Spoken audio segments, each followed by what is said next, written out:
My sister publicly threw me out of the house, convinced she had all the power and that no one would stand up for me. As she celebrated her victory in front of the entire family, Grandpa quietly stepped forward. What he revealed next shattered her confidence, exposed the truth, and changed everything in a single moment. I am Nia, 35 years old, and somehow still healing from wounds my family inflicted. As a successful real estate developer, I escaped their toxicity but maintained occasional contact. Last Sunday, they invited me to an upscale brunch to catch up. Between mimosas and avocado toast, my mother leaned forward, smirking. "You know, Nia, you are lucky we even include you. Pity goes a long way." I simply sipped my coffee and smiled.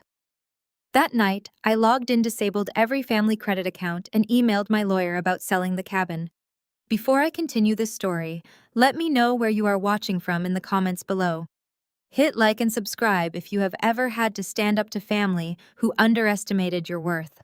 Growing up in Fairfield, Connecticut meant privilege to outsiders. But inside our sprawling colonial home, emotional coldness permeated every corner. Our four-bedroom house with its manicured lawn and heated swimming pool was a fortress of expectations I could never quite meet. My childhood bedroom, painted pale blue at my mother Elaine's insistence, despite my preference for green, became my sanctuary and prison. From elementary school through high school, I maintained straight A's, joined honor societies, and did absolutely everything possible to earn the respect of parents who only had eyes for my older sister Chloe. But all of that deeply painful history finally culminated last weekend during what was supposed to be a traditional Sunday dinner at Grandpa Elijah's historic Atlanta estate. The Sunday dinner was not merely a casual family gathering. It was a highly calculated, meticulously orchestrated political performance. My brother-in-law, DeAndre, was running a highly contested campaign for the state Senate. He and Chloe had completely transformed Grandpa Elijah's beautiful historic living room into a sterile networking hub for high-net-worth political donors, local megachurch pastors, and influential community leaders. The air inside the grand house was thick with the smell of expensive cologne, the aroma of roasted meats, and the suffocating weight of respectability politics. Our parents, Calvin and Yvonne, were busy working the room. They were practically glowing with pride as they introduced DeAndre to potential campaign financiers, shaking hands and offering wide, perfectly practiced smiles. They treated Chloe like the absolute queen of the evening. She was draped in designer silk, wearing diamonds that caught the light of the crystal chandeliers overhead. Meanwhile, I was treated exactly like the hired help. I had intentionally arrived early to check on Grandpa Elijah. He sat parked in his wheelchair in a dark, quiet corner near the grand staircase, completely ignored by the swirling crowd of elites.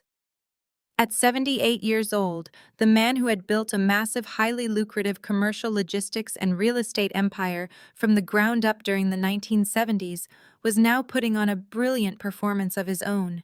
He feigned severe dementia.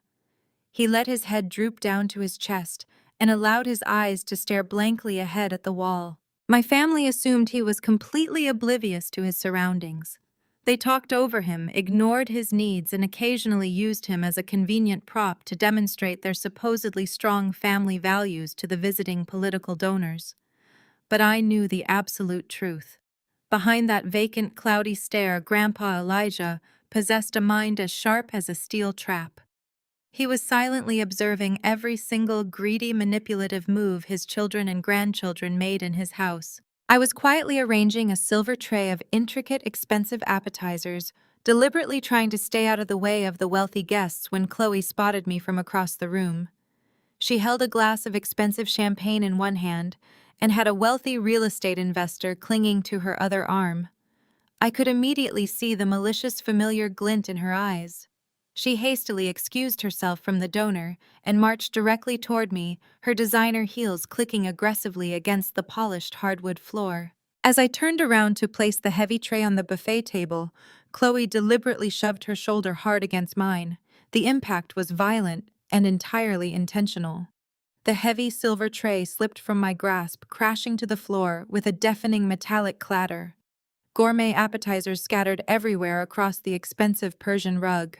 The lively, buzzing conversations in the living room ground to an immediate dead halt. Every single head in the room turned to look at the massive mess on the floor, and then they all stared directly at me. "Take your dirty hands back to whatever construction site you crawled out of," Nia Chloe announced. Her voice was sharp, cruel, and intentionally loud enough to carry across the completely silent room. "DeAndre is hosting state senators today. This is an elite gathering, not a charity shelter for broke college dropouts looking for a handout. Get out of the way." A collective gasp rippled through the well-dressed crowd. My mother, Yvonne, rushed over immediately, her face flushed with deep embarrassment. She did not kneel to help me clean up the spilled food. She did not ask if I was hurt. Instead, she glared at me with absolute, unfiltered contempt. "Chloe is exactly right," my mother hissed, pointing a manicured finger sharply toward the front door. "You are 35 years old, completely unmarried, and spending your days covered in cheap dust at ruined building sites. Get out of the way and let your sister do her important job. You are embarrassing us in front of the pastor and DeAndre's biggest sponsors. Leave the room immediately." I looked over at my father, Calvin, who stood nearby holding a heavy glass of scotch. He simply turned his back on me, smoothly, engaging a donor in conversation, as if I did not even exist. For 35 long years, I had swallowed my pride just to keep the peace in this family. When I abandoned a traditional corporate law degree to pursue real estate development and historic preservation, they had permanently labeled me a severe failure. They genuinely thought I was destitute, struggling to flip rundown houses in forgotten, dangerous neighborhoods. They had absolutely no idea that I had spent the last decade tirelessly building Vanguard Heritage Holdings into a multi-million-dollar real estate empire. I did not cry. I did not raise my voice, and I certainly did not scramble to pick up the ruined food from the floor. I simply wiped my hands on a linen napkin, stood up incredibly straight, and looked my arrogant sister directly in the eyes. I slowly reached into my designer handbag, a bag which Chloe had previously mocked as a cheap knockoff, and pulled out a sleek, solid black corporate credit card. I tossed it lightly onto the pristine mahogany dining table, where it landed with a soft, authoritative thud. "I am not serving you, Chloe," I said. My voice was calm, perfectly measured, and completely devoid of intimidation. "I am inspecting my staff." Chloe frowned deeply, her perfectly arched eyebrows drawing together in genuine confusion. "What are you babbling about?" she demanded, crossing her arms defensively. "The elite catering company you hired for tonight, the one charging you $300 a plate to impress these local politicians, is completely owned by Vanguard Heritage Holdings." I explained clearly, making absolutely sure the wealthy donors standing nearby could hear every single word. "I am the founder and CEO of Vanguard. Those professional chefs working in the kitchen right now work directly for me. And since you want to loudly discuss handouts in front of your distinguished guests, I think it is only fair to mention that your catering invoice is currently 30 days past due. If you do not settle the $15,000 balance by tomorrow morning, my legal team will immediately send it to collections." The silence in the grand room was absolute. The wealthy investors exchanged shocked, uncomfortable glances. DeAndre, who had been enthusiastically working the room near the grand fireplace, suddenly stopped talking, his face rapidly draining of all color. My mother looked as though she had just been slapped across the face. "You are lying," Chloe spat viciously, though her hands were visibly trembling, holding her champagne glass. "You are a dropout. You do not own a corporate holding group. You are just incredibly jealous of DeAndre's political success, and you are deliberately trying to ruin his major campaign event." "You can easily verify the ownership records online," I replied smoothly, completely unbothered by her rising panic. "But I highly suggest you focus your energy on finding the funds to pay your outstanding bills instead of publicly insulting the people who are feeding your guests." The profound humiliation radiating from Chloe was almost palpable. Her carefully constructed, highly manicured image as the wealthy elite political wife was crumbling right in front of her most important social circle. Driven by pure spite and the desperate, frantic need to regain control of the room, she reached into her expensive designer tote bag and pulled out a thick, official-looking legal document. She slammed it down hard on the table right next to my black card. "You think you are so smart?" Chloe sneered, her voice shaking with unhinged rage. You think owning a little catering company gives you power in this family? Look at this document, Nia. Read it and weep. I glanced down at the paper resting on the mahogany table. It was a formal power of attorney form, legally transferring full control of Grandpa Elijah's medical and financial decisions directly to Chloe. I immediately noticed that the signature at the bottom looked incredibly shaky, uneven, and entirely wrong. I am the legal power of attorney for Grandpa. Now, Chloe announced triumphantly, raising her voice to ensure the entire room heard her perceived victory. The old man's mind is completely gone, and Dad agreed that I am the absolute best person to manage the estate. From tomorrow morning, DeAndre and I are taking over this entire property to use as his official campaign headquarters. My parents stood silently behind her, silently validating the horrific theft of my grandfather's lifelong legacy. They were completely willing to strip the man who built their generational wealth of his agency just to fund DeAndre's political ambitions and secure their own social status. Since I legally control the property now, Chloe continued, a cruel, satisfied smile spreading across her face. You have exactly 1 hour to pack your trash and vacate the guest house out back. You are evicted, Nia. I want you off my property before the dessert course is served.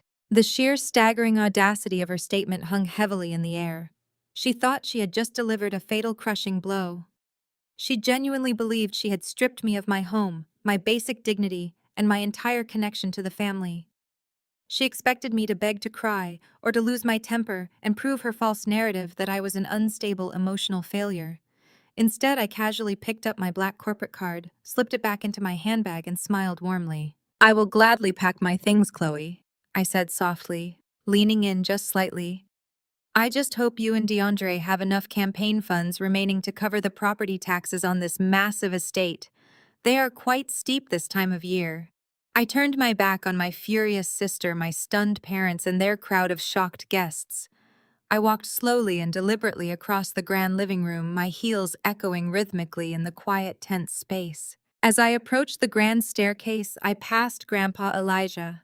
He was still slumped heavily in his wheelchair, his chin resting on his chest, playing the part of the tragic, oblivious elder with absolute perfection. But as I brushed closely past him, I felt a sudden, surprisingly strong grip on my wrist. I stopped immediately, cleverly shielding his subtle movement from the rest of the room with my body. Grandpa Elijah slowly opened his eyes. The cloudy, confused gaze he had expertly maintained all evening completely vanished, replaced by a sharp, piercing clarity that sent a thrilling jolt of adrenaline straight through my veins. He reached out with his other hand and pressed a small, cold object firmly into my palm. I closed my fingers around it instantly, immediately recognizing the distinct shape of a metal USB flash drive. "Burn them down, baby girl," he whispered. His voice was incredibly steady, deep, and completely lucid. "Burn them all down to the ground." He immediately let go of my wrist, closed his eyes once more, and let his head drop back down to his chest, seamlessly resuming his performance without missing a single beat. I clutched the USB drive tightly in my hand, feeling the cold metal pressing against my skin. I did not look back at my family as I confidently walked out the front doors of the grand estate and stepped into the cool evening air. They thought they had finally won. They thought they had successfully discarded the black sheep of the family and secured their path to power and immense prestige. But they had absolutely no idea that they had just handed me the match, and Grandpa Elijah had just given me the gasoline. The eviction was not an ending.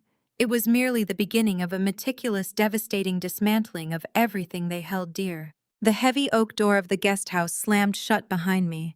I stood in the center of the modest living room, dropping my designer handbag onto the kitchen island. For 35 years, I had allowed these people to dictate my worth. Tonight, that chapter officially closed.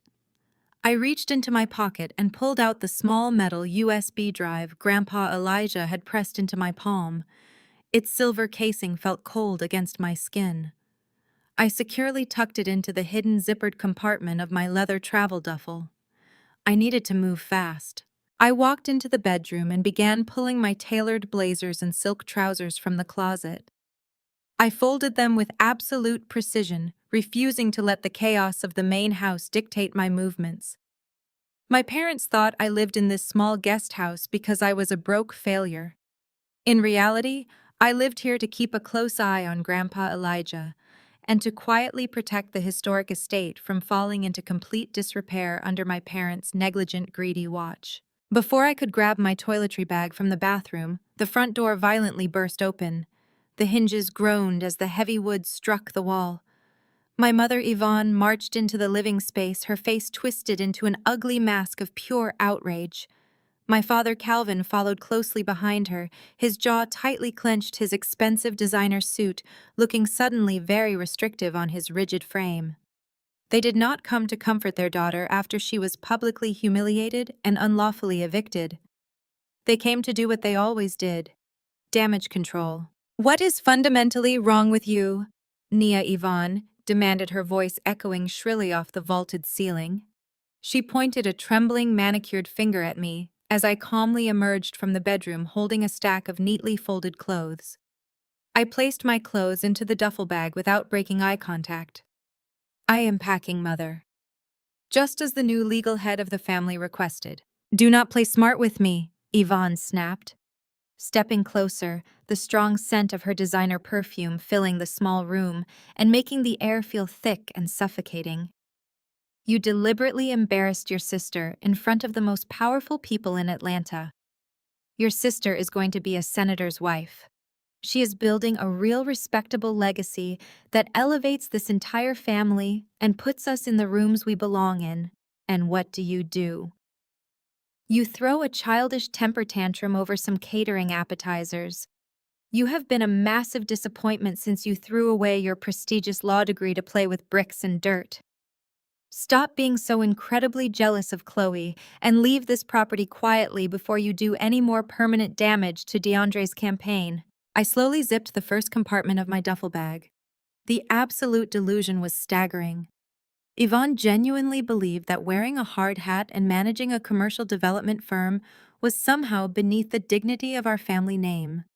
She preferred Chloe, a woman whose entire existence was funded by credit cards, predatory loans, and superficial country club networking. "Jealous," I repeated, letting the word roll off my tongue. "You think I am jealous of a woman who has to forge our grandfather's signature just to pay for her caterers?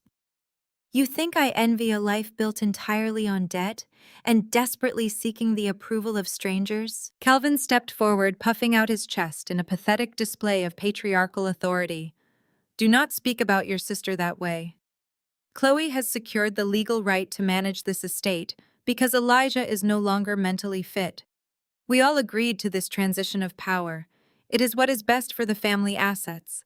You are the only one causing friction because you refuse to accept your place in this family." "My place?" I said, leaning casually against the doorframe of the bedroom. "And what place is that, Dad?" "The quiet scapegoat.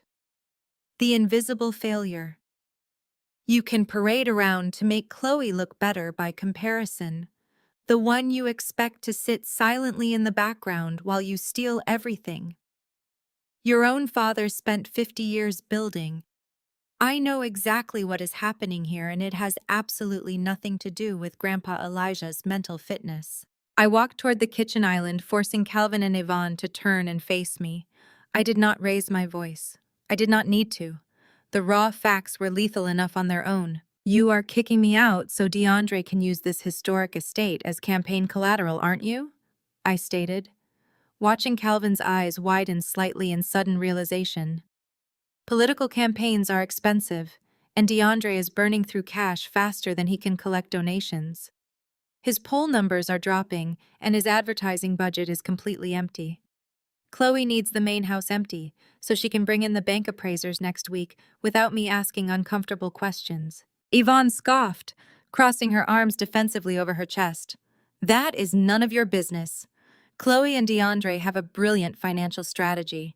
They are utilizing family assets to guarantee a victory that benefits all of us." "A financial strategy," I said, letting a sharp, mocking laugh escape my lips. I turned my attention directly to my father. "Dad?" I said, my voice dropping to a low, dangerous register. Did you tell your golden child Chloe about the massive festering financial secret attached to this property? Did you tell her about the $500,000 tax lien you secretly put on this estate 5 years ago to pay off your absolutely disastrous stock market bets? The color drained from Calvin's face with the speed of a falling guillotine. He physically staggered backward, his mouth opening and closing wordlessly, as he struggled to process how I could possibly know about his greatest failure. Yvonne turned to him, her brow furrowed in sudden sharp confusion. Calvin, what is she talking about? What tax lien? We do not have any liens on this estate. I did not give him a chance to formulate a lie. I kept the pressure completely focused and unrelenting. 5 years ago, I continued taking a step toward them. Dad lost $500,000 trading high-risk tech stocks on margin. He was desperate. He used his temporary access to Grandpa's accounts to take out a quiet, heavily penalized lien against this very property to cover his massive losses before the brokers sued him. He never paid it back. The interest has been compounding for 60 months. Any bank appraiser who looks at the deed to this estate is going to immediately flag a massive, undeniable debt. DeAndre cannot use this house for collateral. The property is financially radioactive. Calvin swallowed hard beads of cold sweat breaking out across his forehead. Nia, shut your mouth right now. You do not understand the complex realities of corporate finance. I understand that you committed financial fraud against your own father, I replied coldly. And I understand that Chloe's grand plan to mortgage this house is going to blow up in her face the second the bank runs a title search. Before Calvin could stammer out another pathetic excuse, the front door swung open again. Chloe burst into the room. She held the forged power of attorney document tightly in her fist, waving it around like a royal scepter. Her face was flushed with the thrill of unearned power. I do not care about his debts, Chloe shouted, entirely dismissing the revelation of our father's $500,000 financial crime as if it were a minor inconvenience. She marched right past our stunned parents and shoved the legal document directly into my face. You are just trying to stall Nia. You are trying to make up ridiculous lies about tax liens to scare me into letting you stay. Well, it is not going to work. I control the assets now. Every single brick, every single bank account, and every single plot of land Grandpa owns belongs to me. I am selling Grandpa's commercial lots downtown tomorrow morning to cover DeAndre's campaign shortfall. I already have a buyer lined up. We are going to liquidate those dusty, useless lots for pure cash, and there is absolutely nothing you or your imaginary tax liens can do to stop me. I looked at the piece of paper trembling in her hand. I looked at my mother, who was now staring at my father with rising, terrified suspicion. I looked at my father, who was practically hyperventilating at the thought of his secret debt coming to light during Chloe's impending real estate sale. She had no idea that selling them under a forged power of attorney constituted massive federal wire fraud. I simply smiled. It was a cold, razor-sharp smirk that finally caused a brief, fleeting shadow of doubt to cross Chloe's triumphant face. I reached over, grabbed my bag, and walked straight out. The heavy gravel crunched beneath my boots as I walked away from the estate. I did not look back. I knew my father was hyperventilating, desperately trying to hide his massive tax lien from Chloe. My mother was likely interrogating him, her world of perfect respectability completely shattering. Meanwhile, Chloe was staring at that forged power of attorney, completely oblivious to the federal crimes she was about to commit. Exactly 1 week later, I stood in the gilded lobby of Greater Grace Fellowship. This was the most exclusive mega-church in Atlanta, where faith was strictly measured by the designer label on your Sunday suit. I certainly was not there to pray. I was there to meet a specialized stone contractor regarding a historic commercial facade Vanguard Heritage Holdings had quietly acquired the previous month. I stood near the massive stained glass windows, reviewing blueprints on my tablet, waiting for the contractor to arrive. The heavy oak doors to the main sanctuary were propped wide open, allowing the booming, theatrical voice of the guest speaker to echo straight into the lobby. I recognized that slick, overly rehearsed cadence immediately. It was DeAndre. I stepped closer to the sanctuary entrance, slipping unnoticed into the back row of the velvet-lined pews. The congregation was massive, over 3,000 people staring raptly at the stage. DeAndre stood behind the crystal podium, gripping the edges tightly, projecting the image of a deeply burdened, humble public servant. He was wearing a tailored charcoal suit that cost more than most of the congregation made in a month. My wife and I have faced unimaginable heartbreak this week. DeAndre projected, his voice thick with manufactured emotion. As you know, our beloved patriarch Elijah has suffered a rapid decline in his mental faculties. The burden of his dementia has fallen heavily on our shoulders. A sympathetic murmur washed over the thousands of attendees. I watched my mother and father in the front row, nodding solemnly and dabbing at dry eyes. Chloe sat beside them, clutching a lace handkerchief, playing the exhausted, devoted granddaughter to absolute perfection. DeAndre paused, letting the heavy silence amplify his political performance. We have had to make agonizing decisions to protect his legacy, he continued, pressing a hand over his heart. But family is our anchor. Family is the foundation of my campaign for the state senate. We must protect our elders just as we must protect our community. I am running for office because I believe in the sacred duty of preservation, even when it requires making the hardest sacrifices. The congregation erupted into thundering applause. Several people stood up to cheer. It was a masterclass in manipulation. DeAndre was actively using my grandfather's faked illness to secure campaign donations and votes from a community that blindly trusted the illusion of his perfect marriage. He was painting himself as the selfless caretaker while actively plotting to shove the man into a cheap state facility the moment he drained his bank accounts. I felt a cold knot of absolute disgust tighten in my stomach. They were all entirely shameless. As the applause died down, the senior pastor of Greater Grace stepped up to the podium, placing a supportive, heavy hand on DeAndre's shoulder. The pastor was a man who practically lived at my parents' country club, entirely funded by their generous weekly donations. "We thank you, Brother DeAndre, for your unwavering leadership," the pastor bellowed, his voice echoing off the vaulted ceilings. "But as we pray for healing for Elijah, we must also pray for the fractured elements of this noble family." I felt the atmosphere in the massive room shift instantly. The pastor bowed his head tightly, closing his eyes, and raised his hands toward the ceiling. "We ask for divine intervention for a wayward and rebellious soul," he loudly proclaimed. "We pray for a daughter who has lost her path, who has turned her back on her devoted parents, and who brings strife into a home offering only love. We pray she seeks forgiveness from the family she deeply disrespected." My mother had clearly done her work. She had spent the entire week spinning a vicious, completely fabricated narrative to the church leadership, painting me as an unhinged, jealous outcast who was actively trying to destroy DeAndre's noble campaign. The public shaming was a classic tactic of respectability politics designed to completely isolate me and destroy any credibility I might have in the community. Several heads in the pews ahead of me turned around. Whispers swept through the aisles as family friends. People who had known me since childhood located me standing in the back row. Women in wide-brimmed hats glared at me with blatant disapproval. Men in tailored suits shook their heads in performative pity. I was being actively shunned by my own community. They expected me to shrink, to run away in tears, or to hang my head in profound shame. Instead, I stood my ground. I locked eyes with the pastor from across the vast, echoing sanctuary, keeping my posture impeccably straight and my expression completely unbothered by his cowardly theatrical attacks. I did not blink, and I certainly did not bow my head in submission to their transparent fraud. When the service finally concluded, the massive doors swung wide open and the congregation began flooding into the lavish lobby. People intentionally gave me a wide berth, whispering behind their hands and pulling their children closer as they walked past. I ignored them all, keeping my eyes fixed on the entrance to the VIP pastoral suite.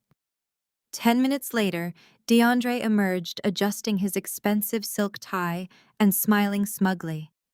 He was alone, likely heading to the private donor reception in the fellowship hall. I smoothly intercepted him, stepping directly into his path, and effectively blocking the narrow hallway. His practiced political smile instantly vanished, replaced by a very deep, ugly sneer. "You have a lot of nerve showing your face here," Nia DeAndre muttered, stepping close in a pathetic attempt to physically intimidate me. "Did you enjoy the sermon? Your mother made sure the pastor knew exactly what a toxic liability you are. You are entirely excommunicated from this community." I looked at him with absolute boredom, completely unaffected by his posturing. "I am not interested in your theatrical sermons, DeAndre. I am here for a business meeting. You should try focusing on your own business before your entire campaign implodes." DeAndre laughed a very harsh, arrogant sound. "You have no business. You are a bitter, evicted dropout. And just so you know, your parents officially went to their lawyers on Friday. They completely cut you out of the family will. You are getting absolutely nothing. Not a single dime. Not a single property. You have been entirely erased." He leaned in closer, his voice dripping with venom. "Chloe controls Elijah's assets, and your parents control the rest.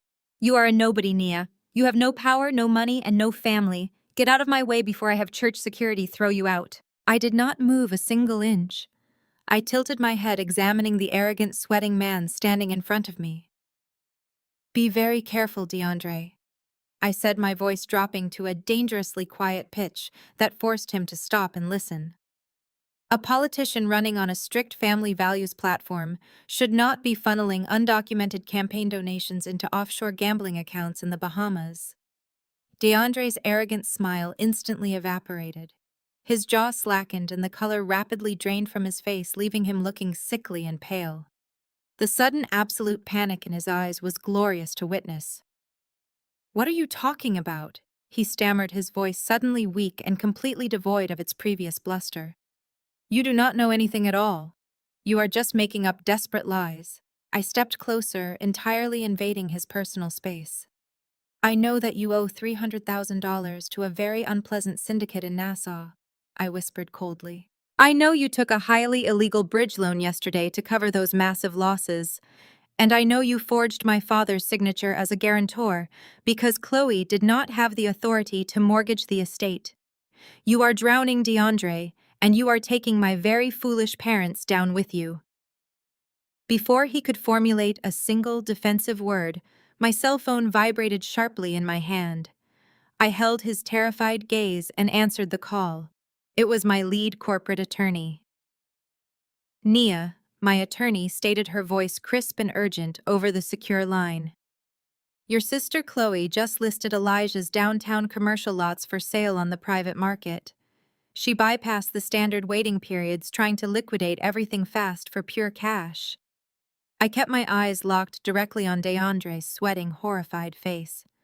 I smiled, a slow, predatory expression that promised absolute financial devastation. "Let her," I replied coldly into the phone. "Make the purchase. I want the deed fully secured by noon."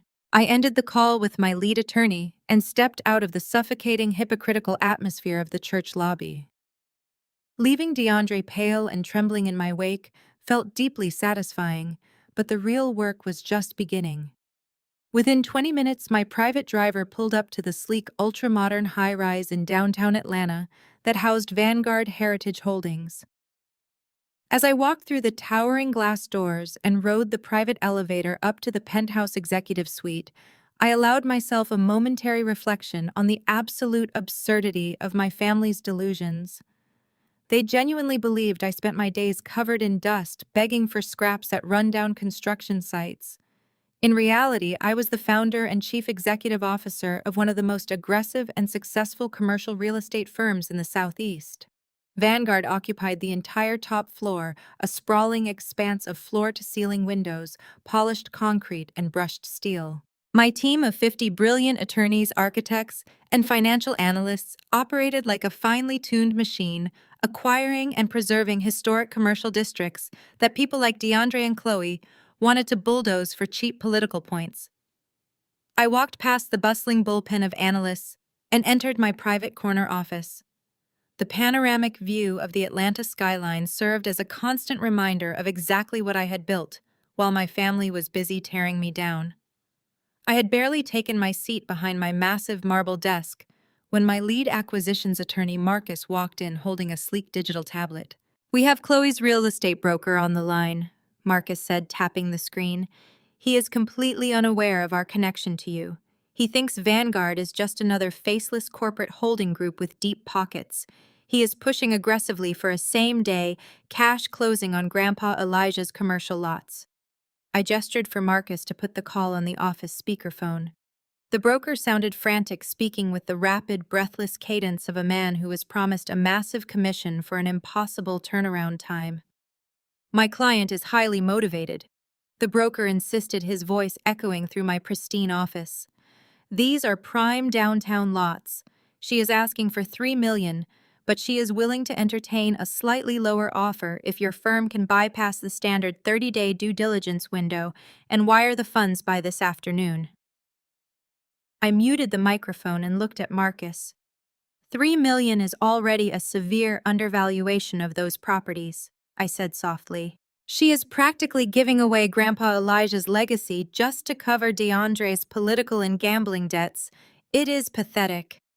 Marcus nodded in agreement. "How do you want to play this, Zuri?" "Unmute the line," I instructed.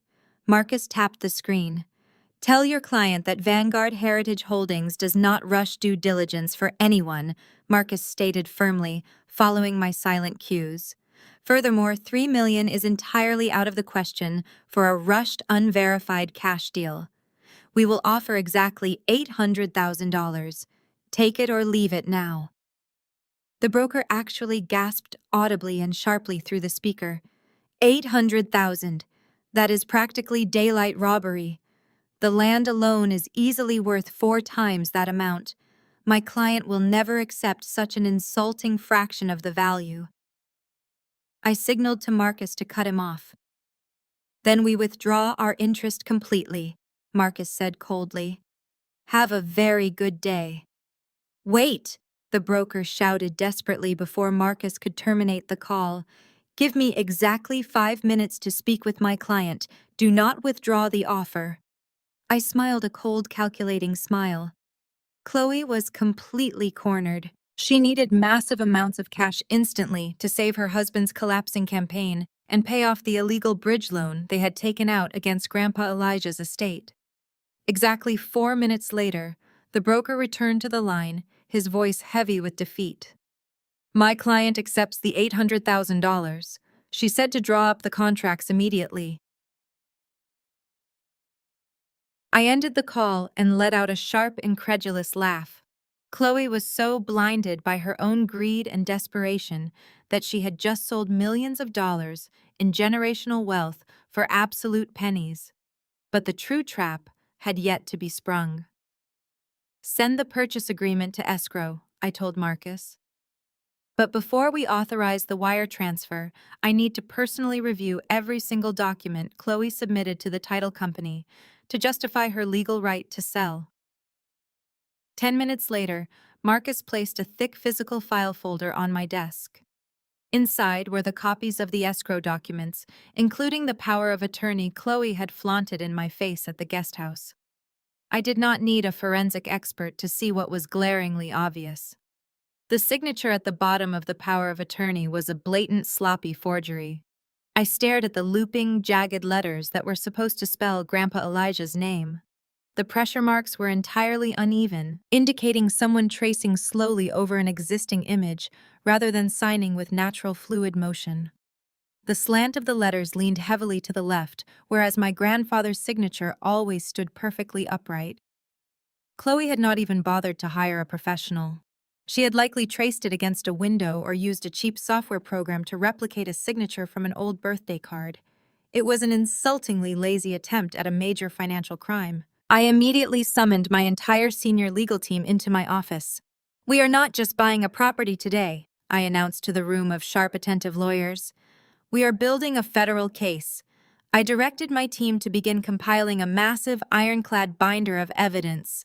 We pulled the metadata from the electronic submission, proving the document was created on a computer registered to DeAndre's campaign headquarters.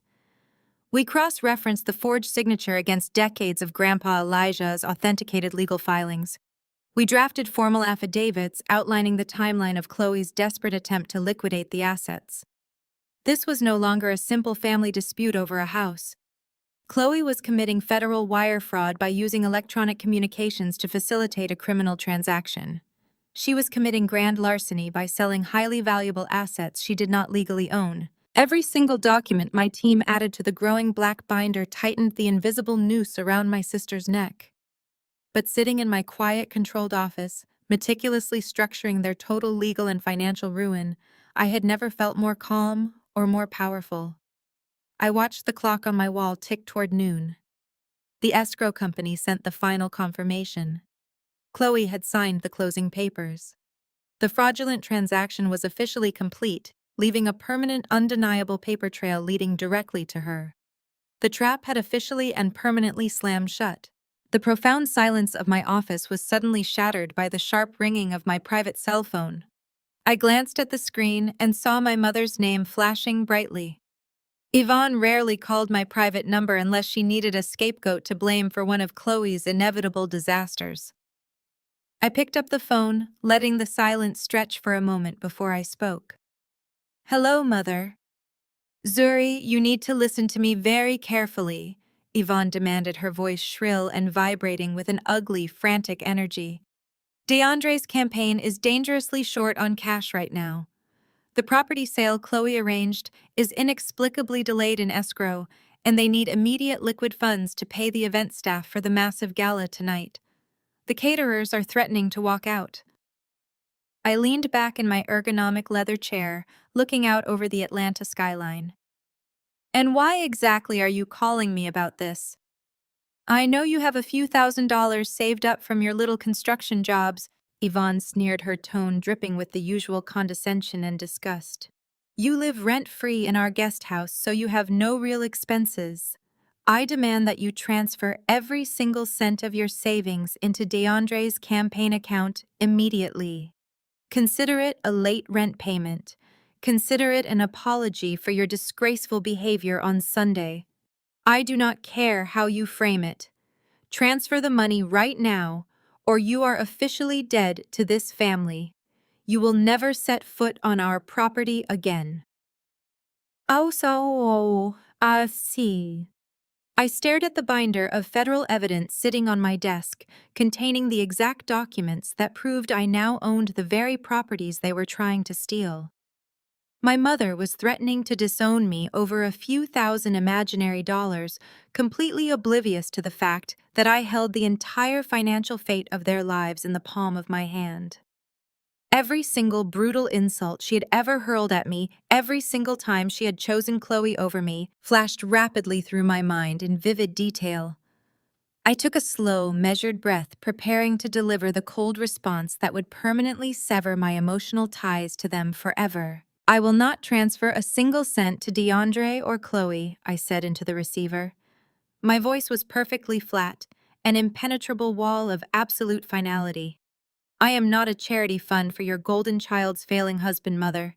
If the caterers walk out tonight, then DeAndre can serve his wealthy political donors tap water and insincere apologies." The silence on the other end of the line lasted for exactly 3 seconds.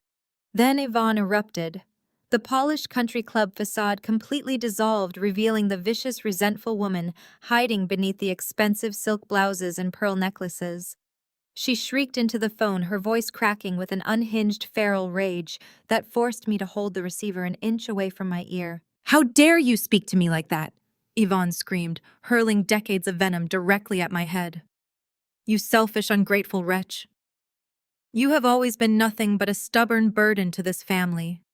You were always too dark, too stubborn, and too ugly to marry well. We knew you would never secure a wealthy husband like Chloe did. We knew you would end up alone, playing in the dirt, embarrassing us at every turn. Chloe did everything right, and you owe her. She elevated our name. She married a future state senator. You owe her your complete subservience. You owe this family every penny you scraped together, because without us, you are absolutely nothing." I listened to her toxic tirade without interrupting. I did not cry. I did not feel the familiar crushing ache of childhood rejection. that used to paralyze me whenever she weaponized my appearance or my independence. Instead, I felt a profound, chilling emptiness. The invisible, heavy chain of obligation that had bound me to these people for 35 years simply snapped. They had chosen their side long ago. They had chosen the illusion of power over their own flesh and blood. "You are right about one thing, Mother," I replied softly, my tone carrying the absolute chill of a winter storm. "I am entirely done playing my part in your sick family dynamic. Do not ever call this number again." I ended the call. I placed the phone face down on my polished marble desk and took a deep, cleansing breath. The emotional detachment was complete. I was no longer the wounded daughter seeking validation from parents who were fundamentally incapable of providing it.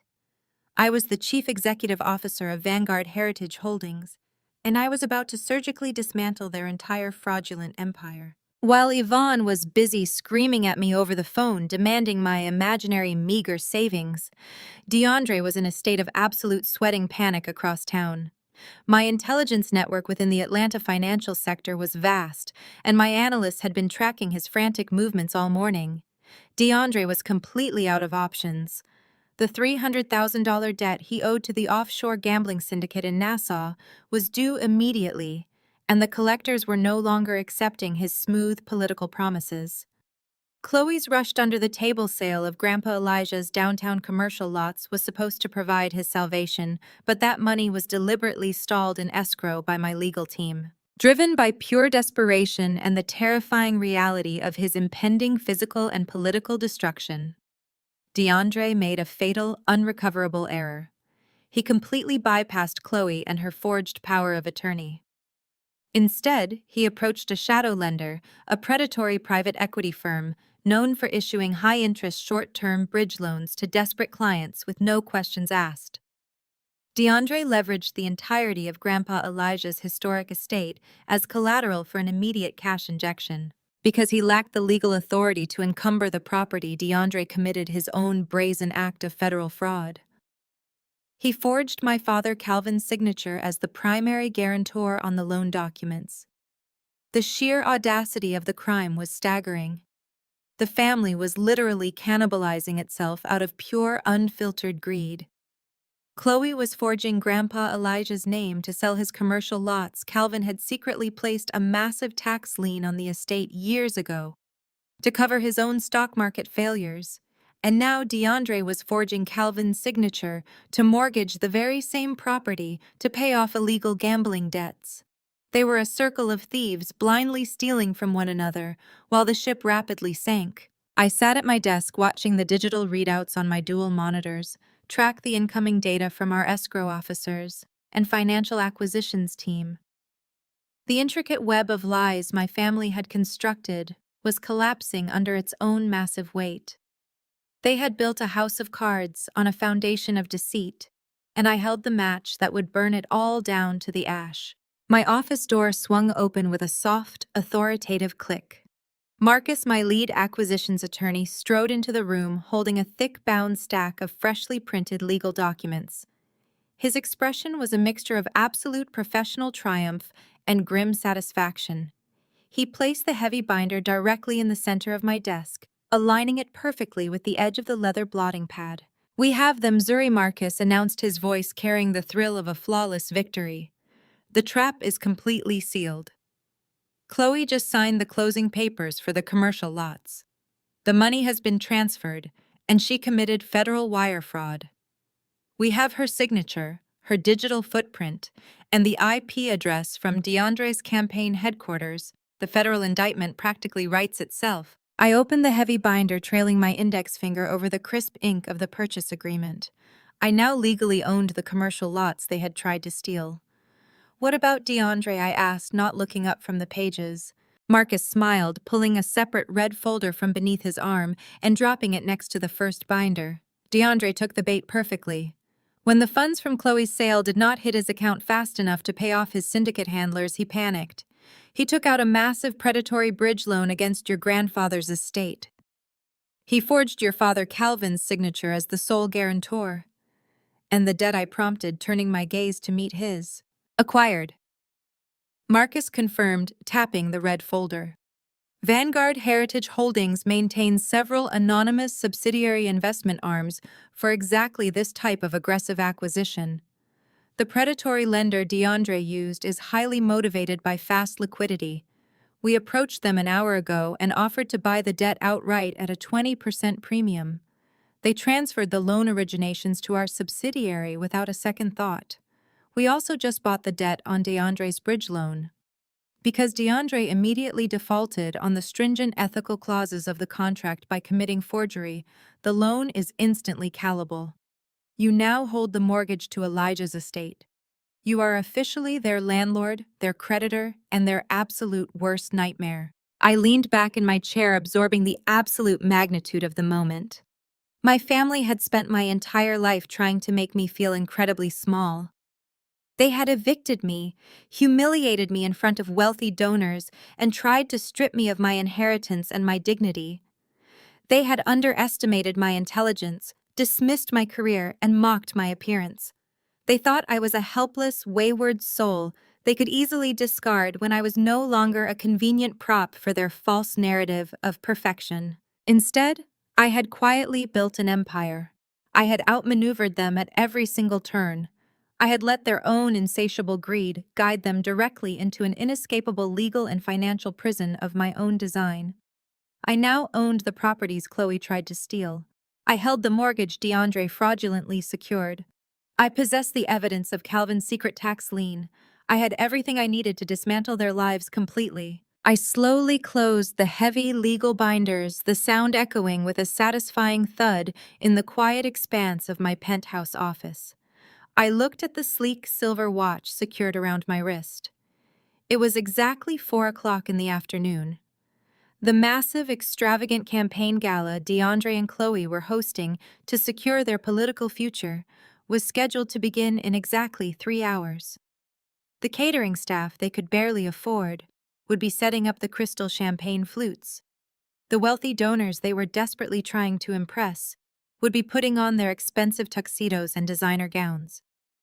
The entire elite society of Atlanta was preparing to descend upon my grandfather's estate to celebrate a profound lie. Perfect timing for their gala tonight, I said softly, a genuine chilling smile finally breaking across my face. Marcus nodded, matching my cold expression. Do you want me to initiate the foreclosure proceedings and contact the federal authorities now, or wait until Monday morning? I stood up, smoothing my blazer. We are not waiting until Monday, Marcus, I replied. We are going to hand-deliver the news personally. We are leaving now. The elevator descent from the penthouse was swift and entirely silent. Marcus stood beside me, his briefcase locked tight, holding the financial execution of my family. We stepped out into the subterranean parking garage of Vanguard, where my private security detail waited beside a fleet of black Maybachs. This was a night for absolute dominance. I slipped into the rear cabin of the lead vehicle. Waiting for me was a garment bag holding my armor for the evening. A custom $10,000 emerald green silk gown designed to catch every flashbulb and command every eye in the room. I changed quickly in the luxurious privacy of the heavily tinted cabin as the powerful convoy rolled out. I swept my hair into a flawless twist and fastened a heavy diamond collar around my neck. These were not rented jewels. They were the spoils of relentless empire building. Marcus handed me freshly stamped legal injunctions. I distributed them to the massive security contractors sitting in the jump seats. I gave my instructions with absolute clarity. No one touches my grandfather. No one leaves with family assets. We execute the foreclosure documents the second I give the signal. The men nodded, strictly professional. We parked exactly 1 block away, idling out of sight of the chaotic media circus. Meanwhile, Grandpa Elijah's historic property had been entirely transformed into a blinding theater of political desperation. Massive Klieg lights swept across the lawns. A dozen local news vans were parked along the circular driveway, their satellite dishes raised toward the night sky. The elite of Atlanta society were pouring through the double doors, a sea of expensive tuxedos, glittering dresses, and ruthless ambition. DeAndre had somehow pulled every political favor he had left to pack the room with influential state officials and high net worth donors. Inside the foyer, Chloe was performing the role of a lifetime. Draped in rented diamonds that sparkled under the chandeliers, wearing a skin-tight scarlet dress, she clung tightly to DeAndre's arm. She threw her head back and practiced laughter at jokes she did not find funny. She aggressively networked, whispering sweet promises of political favors into the ears of wealthy businessmen, completely unaware that she had sold her soul and her future for $800,000 of stolen cash, currently sitting in a Vanguard holding account. My parents, Calvin and Yvonne, were equally complicit in the sickening charade. Positioned near the open bar, they aggressively schmoozed state senators. Calvin held a glass of expensive scotch, laughing loudly, projecting the image of a wealthy patriarch. Yvonne casually lied to the wives of local pastors about her philanthropic work. They were celebrating a victory built entirely on quicksand. In the midst of this glittering chaos, the true owner of the estate sat entirely abandoned. Grandpa Elijah had been parked in a dark, drafty corner of the hallway, right next to the swinging kitchen doors. The catering staff rushed past, entirely ignoring the elderly man whose home they were occupying. Calvin and Yvonne had not checked on him once. Chloe explicitly ordered the nursing staff to stay out of sight, not wanting the messy reality of his dementia to ruin her aesthetic. He sat playing the tragic invalid, perfectly waiting for the match to strike. Chloe excused herself from a donor and marched toward the front door. She pulled the head of her private security detail aside. "I have a very specific non-negotiable order," she hissed, vibrating with paranoid tension. "My sister Zuri is severely unstable and highly dangerous. She has been stalking the property. If she shows up at those gates tonight, you do not talk to her. You do not reason with her. You immediately call the Atlanta police and have her arrested for criminal trespassing. I want her thrown in a holding cell before dessert is served. Do I make myself clear?" The security chief nodded briskly. Chloe smiled, smoothing down her scarlet dress, genuinely believing she had secured her fortress. She thought I was sitting in some cheap motel mourning the loss of my family. She thought her smear campaign had broken my spirit. Back in the Maybach, I watched the dashboard clock click exactly to 8 o'clock, the peak arrival time for Platinum Tier campaign sponsors. I tapped the partition glass. "Move in," I instructed my driver. The engine purred very smoothly as the heavy armored vehicle glided forward, followed seamlessly by the accompanying Maybachs. We rolled up the long, oak-lined avenue leading to the main gates. The flashing cameras of the local press corps immediately swiveled toward us, sensing the arrival of massive wealth. The perimeter guards stepped forward, holding up their hands to halt the imposing convoy. My driver rolled down the window just enough to hand the guard a heavy black envelope. The guard opened it, his eyes widening at the enclosed platinum sponsorship credentials. Vanguard Heritage Holdings was listed as the largest financial backer of the evening. It was a completely fabricated document my legal team drafted an hour ago, but it looked incredibly official. The guard scrambled for his radio, his voice cracking with sudden panic. "Ma'am, we have a massive situation at the front gate," he barked over the secure channel into Chloe's earpiece. "We have a convoy of 3 black Maybachs pulling up right now. They are demanding entry. They claim to be the top-tier platinum sponsors from a corporate holding firm." Inside the foyer, Chloe heard the radio transmission. Her eyes instantly lit up with pure, unfiltered greed. A convoy of Maybachs meant unimaginable life-saving cash. It meant her desperate prayers had finally been answered. She abandoned the senator, signaling for DeAndre to follow her. "Open the gates!" Chloe shouted into her radio, shrill with excitement. "Open the gates right now and clear the driveway. Have the valet stand down. I will greet them personally at the front steps. Bring them straight up." She ran toward the massive double doors, throwing them wide open and stepping onto the grand portico. The news cameras clustered around the steps began flashing rapidly, capturing the perfect political wife, welcoming her financial saviors. DeAndre hurried up right behind her, pasting on his most humble smile. Calvin and Yvonne abandoned the open bar and joined them on the porch. The entire family stood together, united in their absolute worship of money. The massive iron gates slowly swung open for us. My driver navigated the circular driveway with practiced precision tires crunching loudly over gravel. The three Maybachs glided to a flawless halt directly in front of the sweeping marble staircase. The flashing cameras reached a frantic crescendo.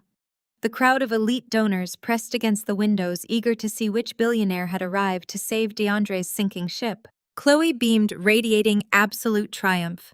She took a step down the marble stairs, extending her arms in a gesture of magnanimous welcome. "Welcome to our home," she projected loudly, ensuring the press corps captured every syllable. "We are so incredibly honored to have your profound support tonight." My security detail stepped out of the secondary vehicles first. 4 men in tailored black suits seamlessly formed a protective wall between my car and the paparazzi. Marcus stepped out next, holding the thick red binder containing their financial execution. He walked around to my side of the vehicle and opened the heavy armored door. I stepped out of the Maybach. My emerald green silk gown cascaded down to the gravel. The diamond collar around my neck caught the blinding glare of the camera flashes, throwing fractured light directly into Chloe's eyes. I stood perfectly straight, rolling my shoulders back, and looked up the marble staircase at my family. The silence that instantly crashed down over the grand portico was absolute and deafening. It was as if all the oxygen had been violently sucked out of the atmosphere. The news cameras stopped clicking. The murmuring crowd froze in place. Chloe's welcoming, arrogant smile completely died. The color drained from her face so fast, she looked like a corpse wrapped in scarlet silk. Her arms slowly dropped limply to her sides. She stared at my designer gown, my security detail, and the undeniable aura of absolute power radiating from my stance. DeAndre physically staggered backward, his mouth opening and closing without producing a single sound. Calvin dropped his glass of scotch. It shattered loudly against the marble steps, the amber liquid pooling around his shoes. Yvonne clutched her chest, her eyes wide with unadulterated terror. They were staring at the ghost they had tried to bury, returning as a queen to claim her throne. I did not break eye contact with my trembling sister. I slowly walked up the first marble step, the sound of my heel striking the stone, echoing like a gunshot in the silent night. "Good evening, Chloe," I finally said, my voice carrying clearly across the frozen crowd. "I believe we have some very urgent real estate matters to discuss." I brushed past Chloe, the heavy emerald silk of my custom gown whispering against her trembling legs. She remained completely paralyzed on the marble steps, her jaw slack, her eyes wide with a terror that finally matched the deep ugliness of her soul. I did not wait for her to formulate a frantic, stuttering response. I stepped gracefully over the shattered crystal of my father's, dropped scotch ascending the final stairs, and walking directly through the towering double doors of my grandfather's historic home. The grand ballroom was a blinding theater of absolute excess.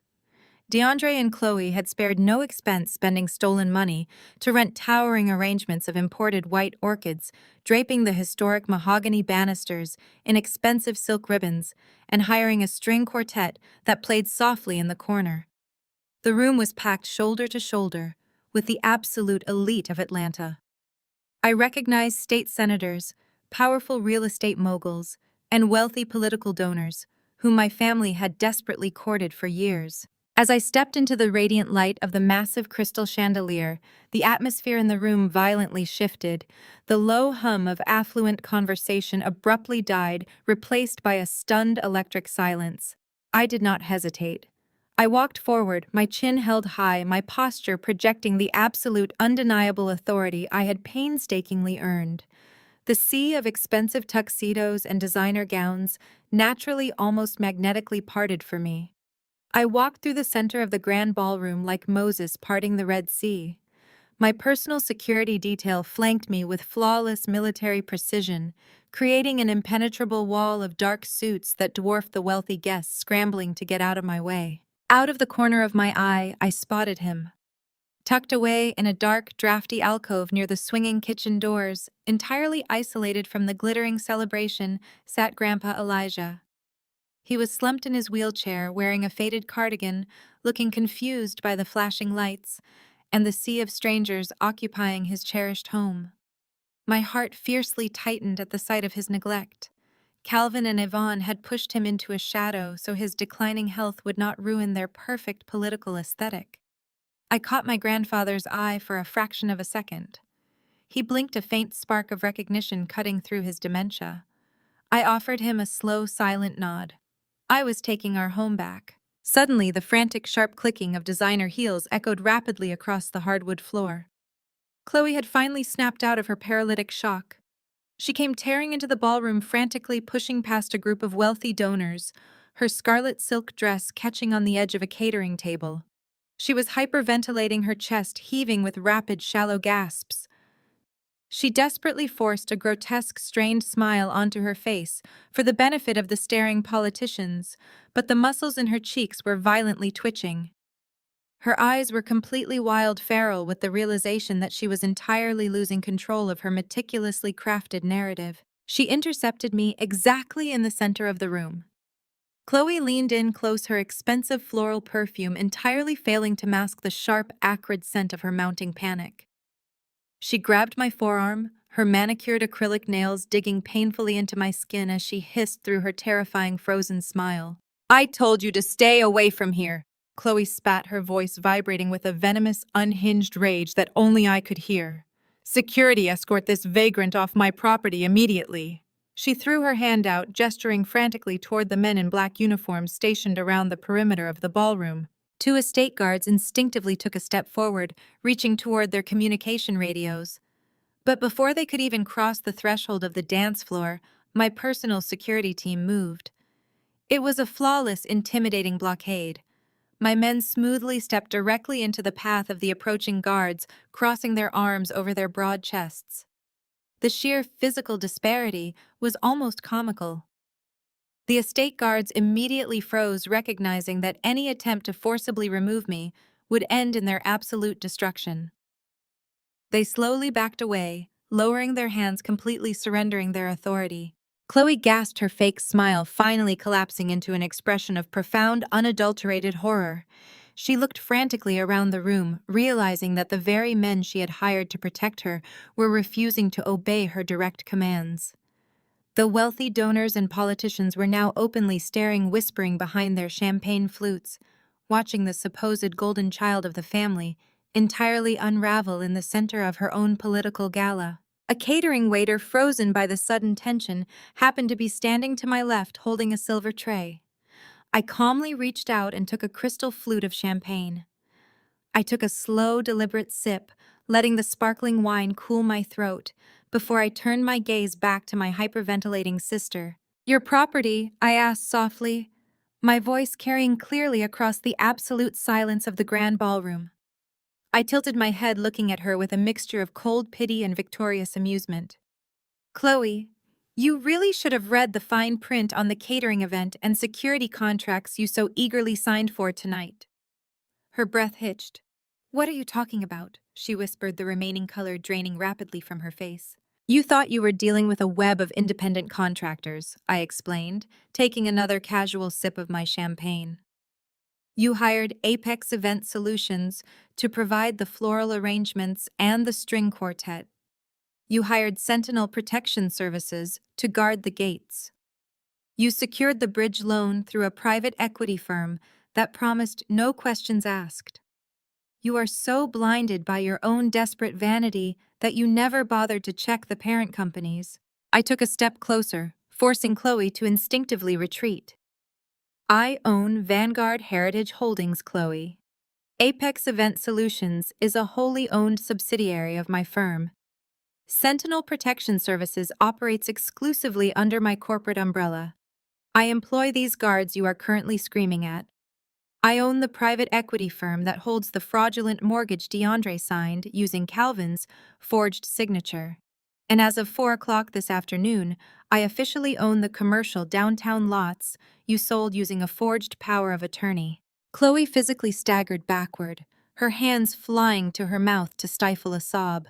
The diamond bracelets on her wrists clinked together a hollow mocking sound. "You do not own this estate," I continued, my voice echoing like a judge reading a final sentence. "You do not own the land. You do not even own the catering trays passing around the room. You are absolutely nothing but a guest at my party, and your invitation has just been permanently revoked." Before Chloe could collapse entirely, the crowd violently parted again. Calvin stormed through the throng of wealthy guests, pushing past a state senator without a single word of apology. His face was a mottled, dangerous shade of purple, the veins in his neck bulging against his starched white collar. He had witnessed the entire exchange from the foyer, and the realization that his patriarchal authority had been completely dismantled by the daughter he despised drove him into a state of absolute, blinding fury. He marched directly up to me, aggressively invading my personal space, trying to use his physical size to intimidate me just as he had done my entire childhood. He pointed a trembling, thick finger directly at my face. "I do not care what little shell game you are playing, Zuri," Calvin roared, completely abandoning any pretense of upper-class decorum. Saliva flew from his lips, landing on the polished hardwood floor. "You are trespassing on my family's historic estate.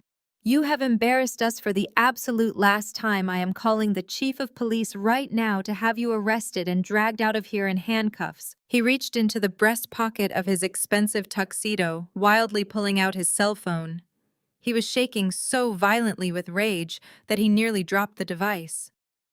He glared at me, expecting me to cower, expecting me to beg for his forgiveness, expecting the obedient, frightened daughter to finally submit to his aggressive demands. Instead, I looked at the man who had spent his entire life tearing me down, who had secretly placed a massive tax lien on his own father's home, who had allowed his golden child to forge documents and commit federal crimes just to preserve his fragile ego. I felt absolutely no fear. I felt nothing but a cold, heavy sense of absolute power. I offered my father a freezing, victorious smile. "Please do, Dad," I replied, my voice steady, sharp, and entirely unbothered. "It will save me the trouble of calling him myself." Calvin stood immobilized by the coldness of my response. The veins in his neck throbbed against his starched collar, but the blustering patriarch who had dominated my existence was suddenly robbed of his voice. He had expected me to shrink, to apologize, to beg for my place back within this deeply toxic family. Instead, I had effortlessly dismissed his ultimate threat with terrifying indifference. His mouth opened and closed, producing nothing but sharp, jagged breaths. I did not afford him the luxury of another single second of my attention. I turned my back on my father, dismissing him completely forever. The heavy emerald silk of my custom gown swept across the polished hardwood floors as I resumed my calculated march through the center of the grand ballroom. The sea of wealthy donors, elite socialites, and influential state politicians continued to part before me. Their eyes were wide with insatiable, morbid curiosity. They could smell the impending destruction, and they were utterly captivated by it. My private security detail flanked me with flawless precision. They were a moving wall of absolute authority that completely insulated me from the whispering crowd. I kept my gaze locked squarely on the stage area directly. At the far end of the grand ballroom, elevated on a lavishly decorated temporary stage, DeAndre was in the middle of delivering his keynote address. He stood behind a clear acrylic podium, bathed in the warm glow of professional stage lighting. He looked the part of the perfect, trustworthy political candidate. His tailored tuxedo fit impeccably, his posture was commanding, and his gleaming white smile was working overtime to charm the hundreds of wealthy checkbooks sitting in the audience. He was gesturing expansively, weaving a masterful, sickeningly false narrative about community legacy and the profound importance of strong familial bonds. He spoke passionately about Grandpa Elijah, referencing the elderly man parked in the dark hallway as his ultimate inspiration, his guiding light, and the moral compass of his entire campaign. The sheer hypocrisy of his words made my stomach churn with violent disgust.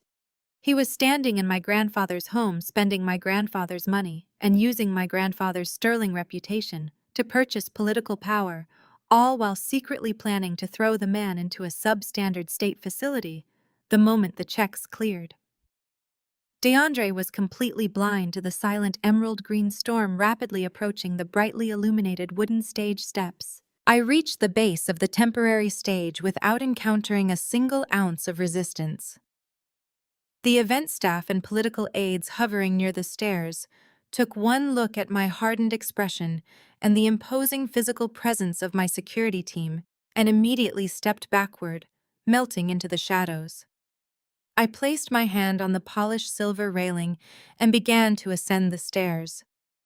The rhythmic, confident sound of my heels striking the wooden steps finally broke through DeAndre's narcissistic trance.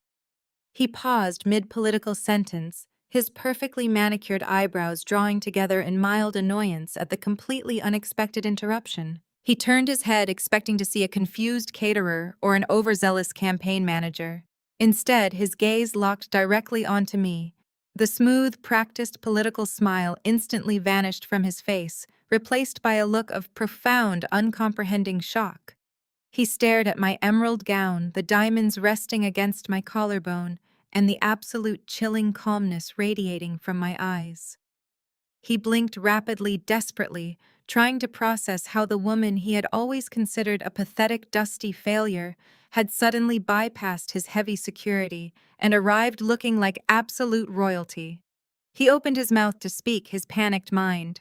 He perhaps intended to issue a sharp reprimand or call for his guards, but I did not grant him the opportunity.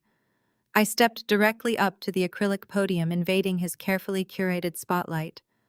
I did not say a single word to him. I did not need to. My actions were swift, decisive, and entirely humiliating. I reached forward, my hand moving with practiced certainty, and gripped the thick black cable connecting his primary microphone to the sound system. With one sharp, deliberate yank, I unplugged his microphone. The loud, booming resonance of his political speech was instantly, permanently severed.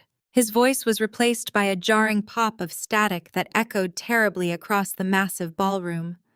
DeAndre stumbled backward, physically, recoiling from the podium as if the acrylic structure had suddenly caught fire.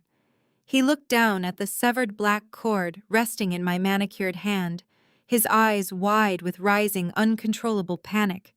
The hundreds of wealthy guests sitting in the ballroom gasped in collective shock, murmuring in confusion as their candidate was abruptly silenced. I completely ignored his terrified, stammering attempts to regain control of the stage.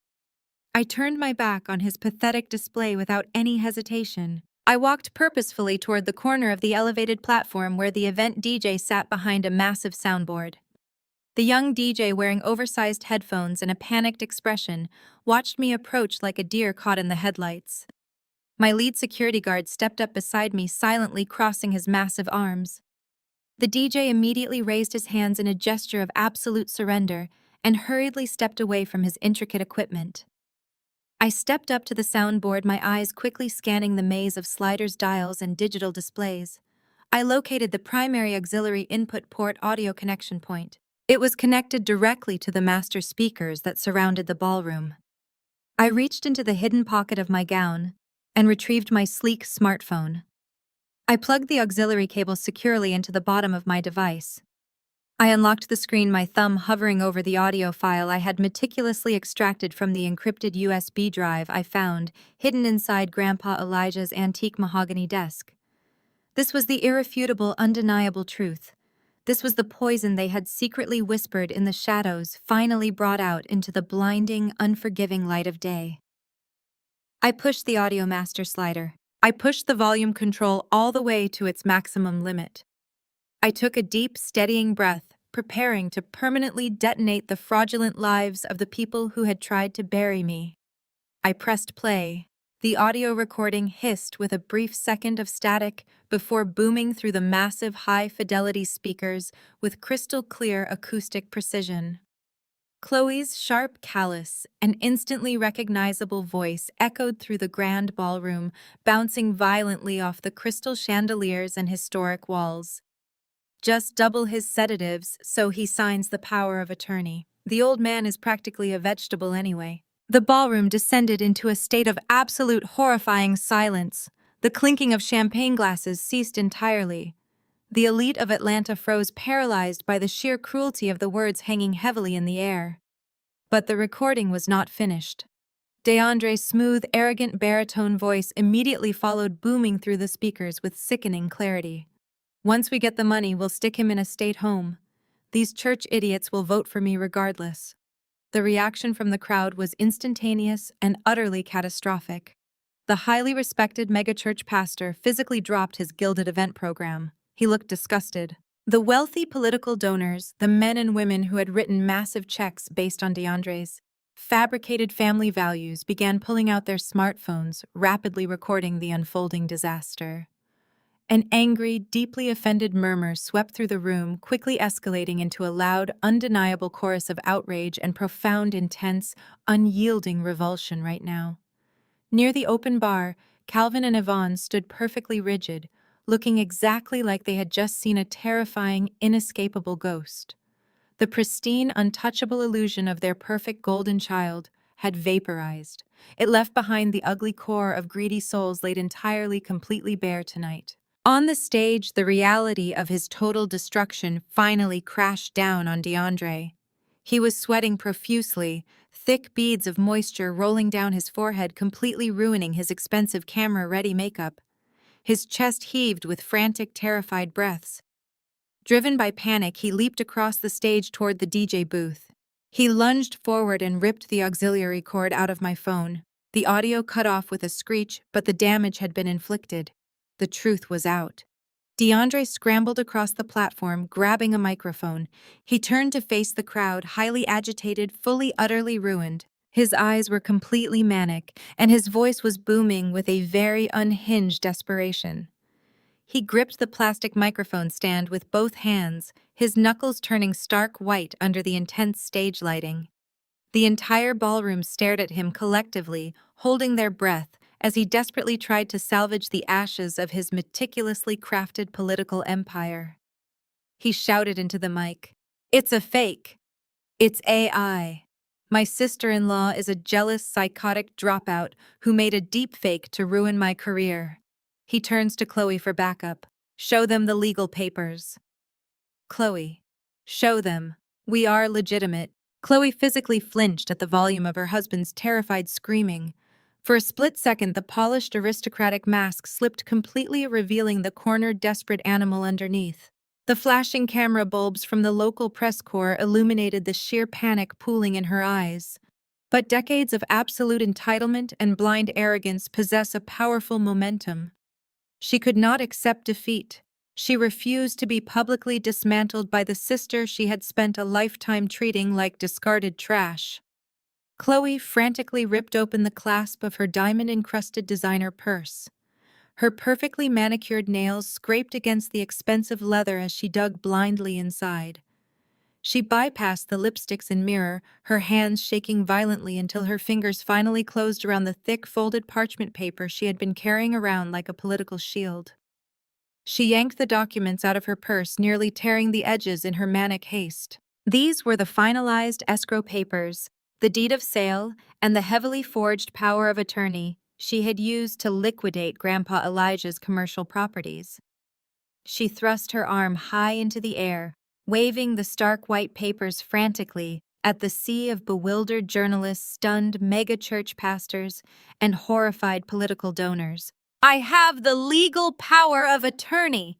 Chloe shrieked, her voice echoing shrilly across the silent, cavernous ballroom. The elegant acoustics of the historic space twisted her panicked tone into something entirely unhinged. She pointed a trembling finger at the documents in her own hand, shaking them so violently they produced a sharp snapping sound.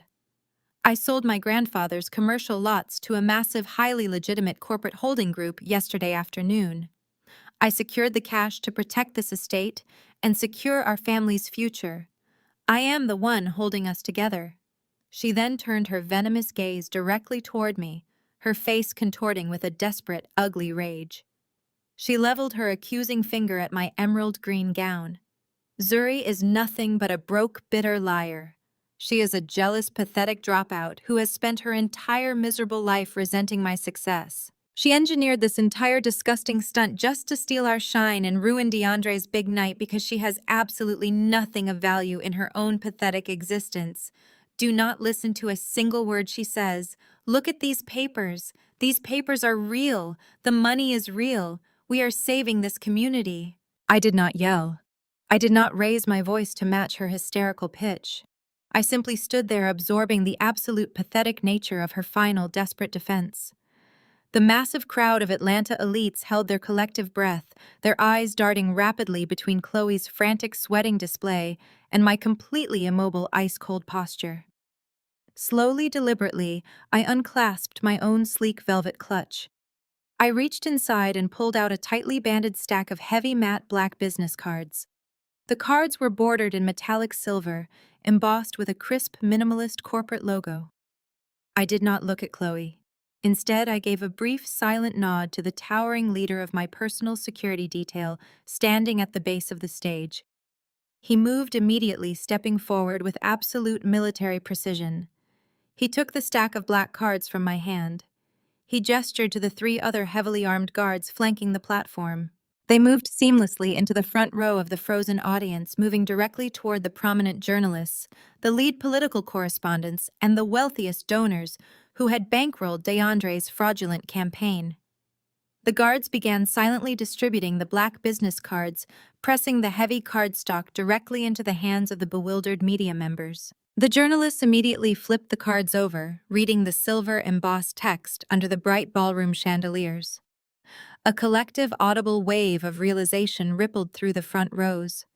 Whispers ignited like a sudden brush fire, spreading rapidly backward through the dense crowd of attendees. People were pointing at the cards, pointing at me, and then looking back at Chloe with expressions of absolute, unadulterated horror.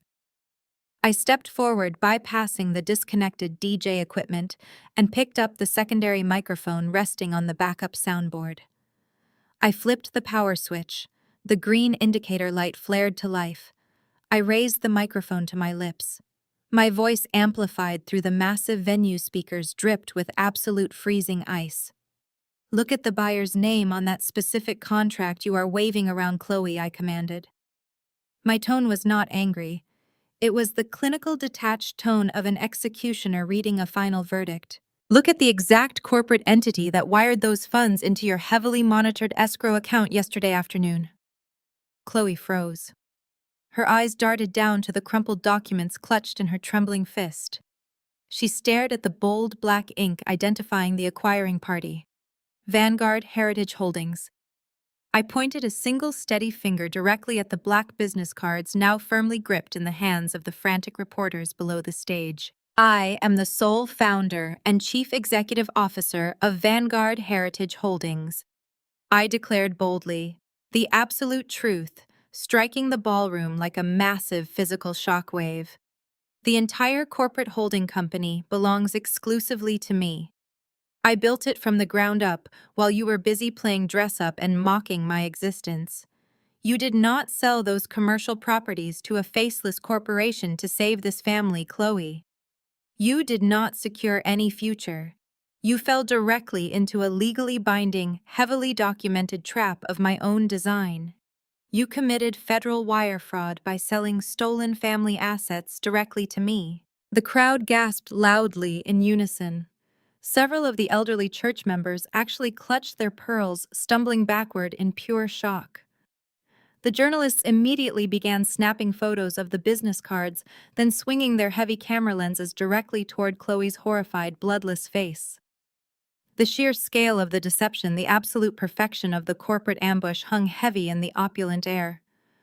Chloe dropped the forged documents. The heavy parchment papers fluttered slowly to the polished hardwood floor, landing right at her trembling designer-clad feet. She could not breathe. She was completely paralyzed, trapped inside the nightmare she had arrogantly constructed. Her knees buckled slightly, unable to support the crushing weight of her immediate, inescapable downfall. She looked like a puppet whose strings had just been violently severed by an unseen hand. The grand facade of the successful political wife, the dutiful granddaughter, the golden child of the family, was completely shattered, leaving behind nothing but a terrified, exposed criminal. The air in the grand ballroom felt incredibly thin, vibrating with the electric charge of absolute total destruction. DeAndre had retreated to the far corner of the stage, his hands gripping his hair, his political career visibly disintegrating into fine ash before his very eyes. He looked desperately toward the major political donors standing near the front row, searching for any glimmer of lingering support, but he found absolutely nothing except profound revulsion and outright disgust. The wealthy men and women who had written massive checks to his campaign were already whispering frantically to their respective spouses, undoubtedly calculating exactly how quickly they could publicly distance themselves from this monumental, catastrophic scandal. The flashing cameras continued their relentless, blinding assault, capturing every single angle of my family's total, humiliating ruin. I stood perfectly still on the elevated platform, the heavy emerald silk of my custom gown pooling elegantly around my feet, feeling the glorious, undeniable weight of total victory. I had not just defeated them, I had surgically dismantled their entire false reality. Down on the main floor, the initial shock holding the crowd hostage finally began to fracture. Shouts erupted from the press pool. Reporters were shoving digital recorders forward, demanding immediate statements from the disgraced candidate and his fraudulent wife. The carefully orchestrated high society campaign gala had officially devolved into a chaotic, unmanageable crime scene. Waiters carrying silver trays of expensive hot appetizers abandoned their posts, staring openly at the stage. The string quartet in the corner had abruptly stopped playing mid-performance, their bows resting loosely against their instruments. Every eye in the room, hundreds of piercing, judgmental stares, were locked onto the spectacular destruction of my sister and her husband. The private security team I employed stood their ground with stoic discipline, forming an impenetrable barrier that kept the surging media away from the stage steps, ensuring my complete safety while my family drowned in their own toxic, self-inflicted disaster. The echo of my father's furious declaration bounced off the high vaulted ceilings of the grand ballroom, lingering in the heavy, suffocating air. The wealthy donors, the terrified politicians, and the scheming family members all stared at me, waiting for my reaction. I did not flinch. I did not blink. I simply lowered my heavy microphone and looked directly past Calvin's dark purple, profusely sweating face, deliberately directing my sharp gaze straight toward the extremely dark, entirely forgotten alcove near the swinging kitchen doors. A sharp, distinct sound sliced right through the lingering echoes of Calvin's rage. It was the sound of a throat clearing. It was a firm, commanding, and deeply authoritative rumble that demanded immediate, absolute silence. Every single head in the massive ballroom swiveled simultaneously toward the shadows. The local press corps adjusted their heavy camera lenses, struggling to capture whatever was emerging from the darkness. Grandpa Elijah sat in his wheelchair, the posture of the defeated, dementia-riddled invalid entirely gone. He gripped the armrests of his medical chair with large, steady hands. His knuckles whitened slightly as he applied pressure. Then, in front of hundreds of stunned, paralyzed guests, my grandfather pushed himself up. He did not stumble. He did not hesitate. He did not reach for the aluminum cane resting against the wall. Grandpa Elijah stood up perfectly straight, rolling his broad shoulders back instantly, regaining the towering, imposing physical presence that had built a massive real estate empire from absolutely nothing. The vacant, confused fog that had supposedly clouded his mind for the past 2 years vanished entirely. His dark eyes were incredibly sharp, utterly lucid, and burning with a terrifying, righteous fury. A collective, horrifying gasp swept through the crowd of Atlanta elites. State senators physically recoiled, knocking over crystal champagne flutes that shattered loudly against the polished hardwood floor. The caterers froze in place. The flashing camera bulbs suddenly multiplied, capturing the impossible resurrection of the patriarch everyone assumed was already essentially dead. He took a single step forward. His stride was long, confident, and entirely steady. He possessed the unstoppable momentum of a king who had finally decided to reclaim his stolen throne. Grandpa Elijah walked out of the shadows and directly into the blinding glare of the crystal chandeliers. The sea of expensive tuxedos and designer gowns parted for him even faster than they had parted for me. People pressed themselves flat against the catering tables, and the historic mahogany walls terrified to even accidentally brush against the furious patriarch. Calvin physically staggered backward, as if he had just been struck by a high-speed train. His mouth fell wide open, forming a silent, pathetic circle of pure, unadulterated terror. He bumped heavily into Yvonne, who let out a shrill, strangled shriek, her hands flying up to cover her heavily made-up face. She looked exactly as though the ground had opened up to swallow her whole. Near the edge of the stage, Chloe completely lost whatever tiny fragment of sanity she had left. She scrambled backward, her expensive scarlet dress tangling around her trembling legs until her spine hit the wooden scaffolding of the platform.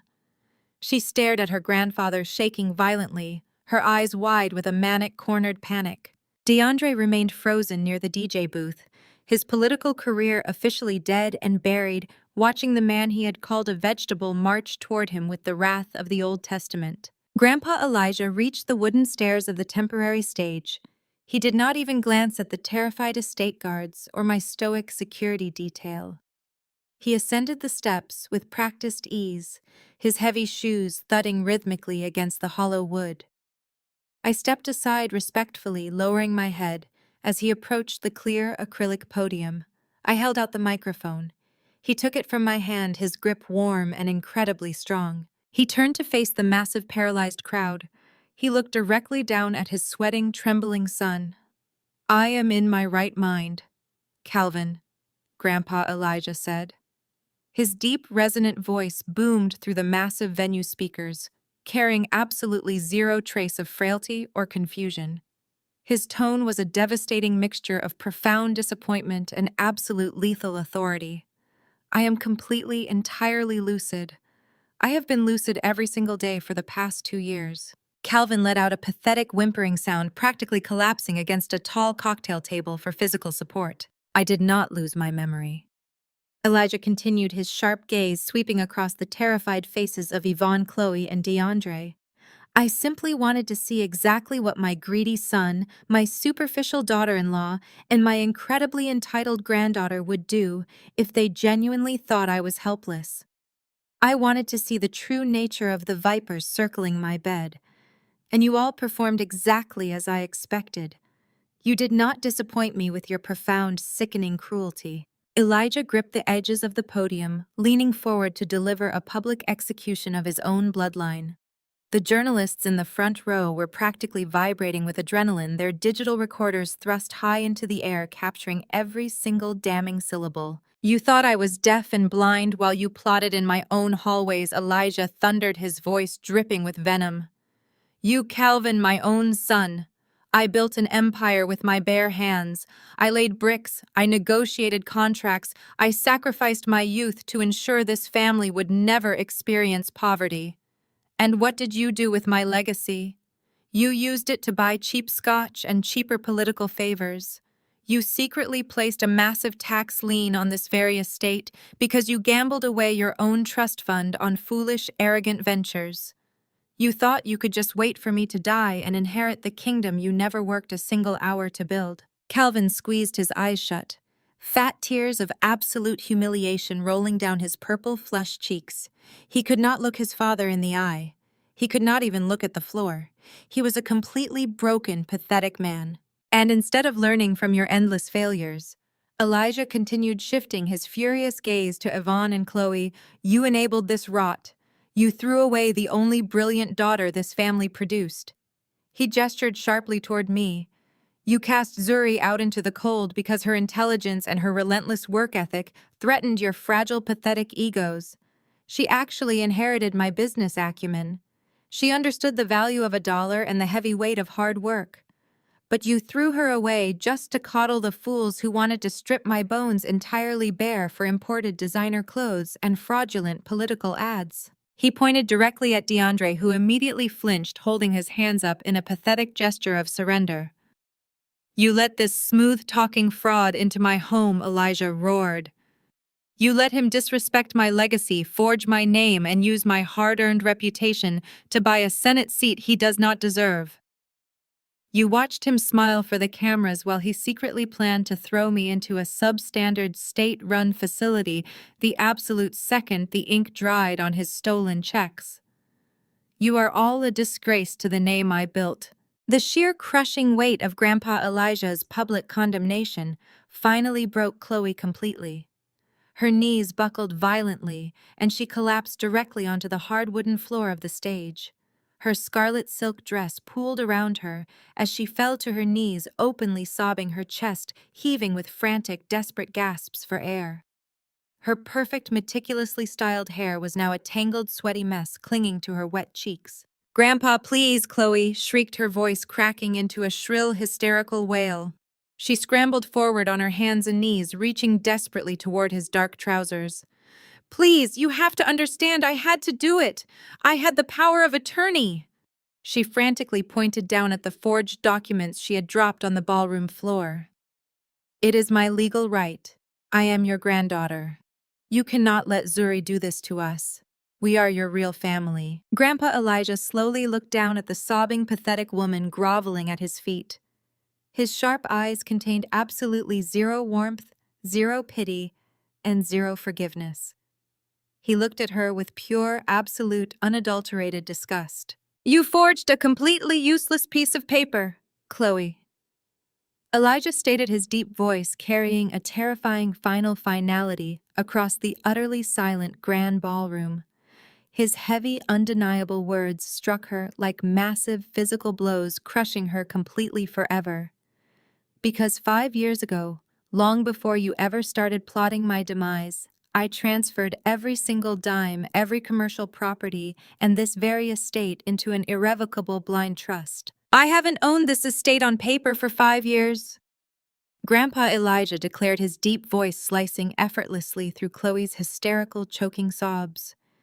He leaned heavily against the clear acrylic podium, his dark eyes burning with a righteous, furious intensity that demanded absolute submission from the room. The sole trustee and executor of that irrevocable blind trust, the only person standing on this earth with the absolute legal authority to manage, sell, or leverage a single blade of grass on this entire historic property, is Zuri. The devastating realization hit the villains like a runaway freight train. Chloe stopped crying instantly. Her breath hitched sharply in her throat, her chest freezing mid-heave. She stared up at her grandfather, her mascara-streaked face twisting into a grotesque mask of pure, uncomprehending denial. DeAndre physically collapsed against the thick velvet stage curtains behind him. His knees gave out entirely, causing him to slide down the luxurious fabric until he hit the floor with a pathetic thud. He gripped his perfectly styled hair with both trembling hands, his mouth opening and closing rapidly like a suffocating fish. Calvin stumbled backward on the main floor, clutching his chest with a white-knuckled grip. He looked exactly as though he were experiencing a massive cardiovascular event. Yvonne covered her mouth with both hands, a shrill, terrified squeak escaping her trembling lips. The untouchable, arrogant fortress of their entitlement completely disintegrated into fine dust before their very eyes. They had spent months meticulously planning to steal an empire that had legally belonged to me the entire time. I stepped forward, my emerald silk gown gliding smoothly over the wooden planks of the stage. The heavy fabric made a soft, sweeping sound that somehow echoed perfectly in the deafening electric silence of the grand ballroom. I walked directly past Chloe, not offering her a single glance of pity or acknowledgement. I moved to Grandpa Elijah's side.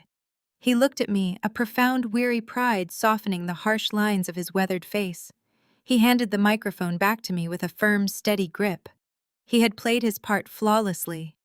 Now it was time to execute the final fatal maneuver. I turned to face the paralyzed crowd of Atlanta elites. I reached out with my free hand. Marcus, my intimidating head of security, stepped up to the edge of the stage and handed me a thick black leather folder. The metallic snap of the clasp echoed sharply across the room. I opened the folder deliberately, letting the sheer anticipation agonizingly stretch across the massive space. I pulled out a stack of crisp watermarked bank documents. I looked directly down at DeAndre, who was huddled pathetically on the floor against the heavy stage curtains. DeAndre, I began, my voice amplified and dripping with absolute freezing ice. Since Grandpa Elijah did not own this house, that massive multi-million-dollar bridge loan you took out yesterday, using this historic estate as collateral. That is textbook undeniable bank fraud.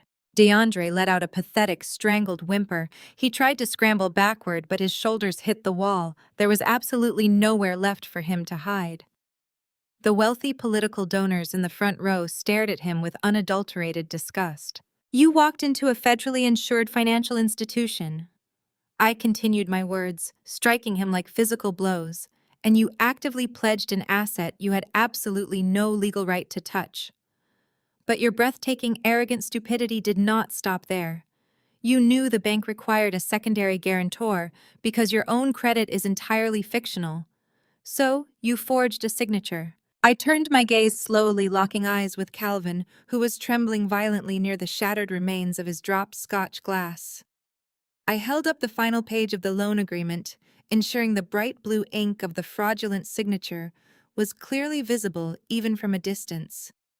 You forged my father's signature as the primary guarantor on the loan, I stated, making sure every single syllable resonated through the high-fidelity speakers. Calvin, your golden son-in-law, just permanently bound you to a multi-million-dollar federal fraud investigation. Since you spent the last 6 months aggressively backing his campaign and publicly endorsing his business ventures, federal prosecutors will absolutely view you as a willing, active co-conspirator. He is taking you down with him, and you handed him the shovel. Calvin let out a raw, guttural roar of pure, unfiltered rage. He lunged forward, trying desperately to reach the stage to strangle DeAndre, but my security detail intercepted him. They crossed their massive arms, forming an impenetrable human shield. Calvin crashed heavily into them, screaming vile obscenities, entirely losing his mind in front of the most powerful people in the state. He realized his entire reputation, his accumulated wealth, and his freedom were gone forever. I completely ignored Calvin's pathetic, violent tantrum. I shifted my attention directly to the audience. I looked at the sea of pale, horrified faces, the senators, the real estate moguls, and the megachurch pastors who had blindly funded this circus were completely paralyzed. For those of you standing in the front rows, I projected my tone, shifting from familial executioner to corporate whistleblower. I highly suggest you check your email inboxes immediately. My team just sent a comprehensive encrypted data dump to every single major news outlet and political correspondent in this room. I paused deliberately, watching dozens of manicured hands simultaneously reach into tuxedo pockets and designer clutches. Smartphone screens illuminated the dark crowd, casting a pale, ghostly glow over their shocked, highly offended expressions. DeAndre did not use your generous political donations to fund campaign ads, I announced, watching the brutal realization shatter the room. He did not use your money to build community centers or launch grassroots initiatives. He used your hard-earned capital to pay off a $300,000 gambling debt at a private, unlicensed casino in the Bahamas. The outrage that erupted from the crowd was instantaneous and deafening. The mega-church pastor threw his hands into the air, shouting about betrayal and sin. The real estate moguls began cursing loudly, demanding their money back, and threatening immediate lawsuits. I raised my hand, demanding absolute silence, and the sheer heavy authority of my presence forced the room to quiet down. You will not get your money back tonight, I stated bluntly. Those offshore accounts were permanently frozen by my corporate legal team at exactly 5 o'clock this afternoon. The comprehensive financial records, including every single wire transfer, every forged invoice, and every fraudulent campaign expense report, are currently sitting in the inbox of the State Ethics Committee. I also forwarded the entire unredacted file to the Internal Revenue Service and the Federal Bureau of Investigation. DeAndre screamed. It was a high, terrified sound that violently ripped from his throat. He scrambled on his hands and knees across the wooden stage, aggressively grabbing the hem of my emerald gown. "Zuri, please," he begged, thick tears mixing with the heavy sweat pouring down his face. "You cannot do this. I will withdraw from the race. I will give it all back. I will sign whatever you want. Please, they will put me in federal prison. I looked down at the pathetic man who had tried to steal my grandfather's legacy. I felt absolutely no pity, no remorse, and no sympathy. You should have thought about prison before you tried to rob an old man in his own home. I replied, my voice completely devoid of human warmth. I stepped back forcefully, pulling the luxurious silk of my dress out of his desperate, grasping hands. The grand ballroom was now a theater of absolute, unmitigated chaos.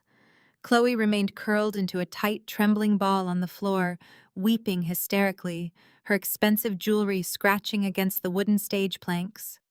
She was muttering unintelligible apologies to no one in particular, her fragile mind completely shattered by the sudden, violent destruction of her entire universe. Calvin was still screaming at my security guards, his face a terrifying shade of crimson, while Yvonne sobbed loudly into her hands, realizing her high society status was permanently obliterated. The political donors were shouting demands, pulling out their phones to desperately summon their own legal counsel. Suddenly, a sharp, piercing sound cut directly through the heavy, shouting voices in the ballroom. Sirens wailed in the distance. The sound was faint at first, echoing through the cold night air, but it grew rapidly louder and significantly more aggressive with every passing second. The wailing pitch rose, multiplying as several heavy vehicles approached the property at high speed. The wealthy guests near the floor-to-ceiling windows gasped, pointing outward. Bright flashing red and blue lights violently pierced the darkness, reflecting sharply off the historic glass panes and throwing chaotic spinning colors across the ballroom walls. The heavy crunch of gravel echoed loudly.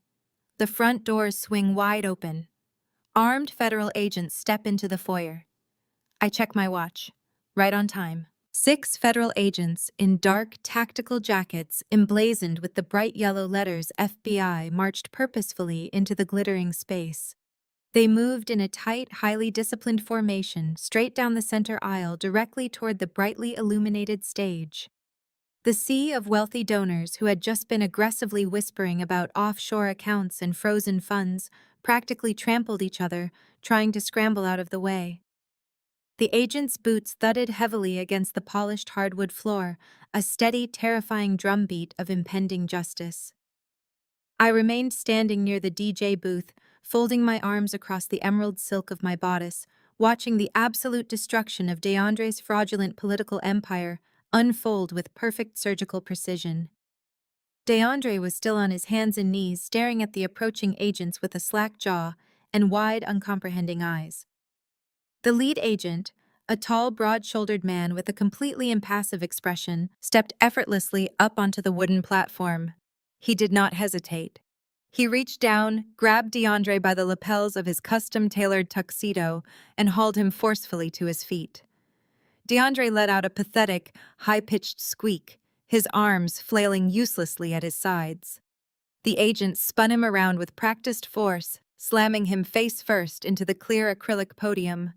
The sound of DeAndre's nose hitting the thick plastic echoed sharply through the room. DeAndre Miller, the lead agent, announced, his deep voice carrying easily without the need for a microphone. You are under arrest for federal bank fraud, wire fraud, and multiple severe violations of campaign finance law. You have the right to remain silent.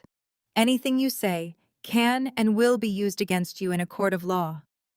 The distinct metallic ratcheting sound of heavy steel handcuffs snapping shut around DeAndre's wrists sliced through the dead silence of the ballroom. The absolute finality of that sound sent a violent, visible shudder through the crowd of elite politicians and high-net-worth campaign sponsors.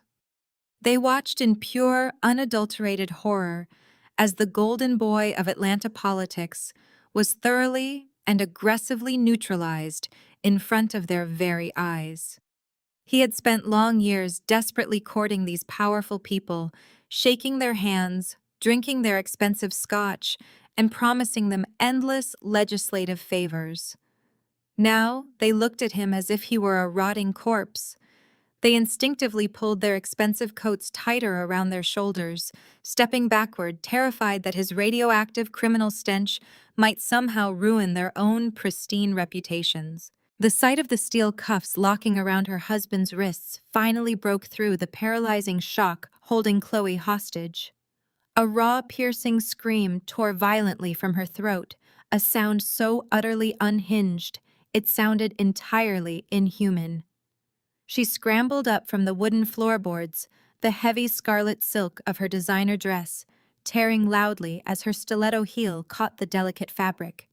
She lunged frantically toward the lead federal agent, her hands outstretched, completely blinded by panic and toxic arrogance. "You cannot do this!" she shrieked, her face twisted into a mask of pure feral desperation. "Do you have any idea who we are? He is a state senator. You are making a massive mistake. Let him go right now." She aggressively grabbed the agent's tactical jacket, her long acrylic nails digging into the heavy nylon material. The agent did not even flinch. He simply shifted his weight and delivered a swift, powerful shove to Chloe's shoulder. The forceful physical rejection sent her flying backward. She crashed hard onto the polished wooden stage, her wrists sliding painfully across the rough planks.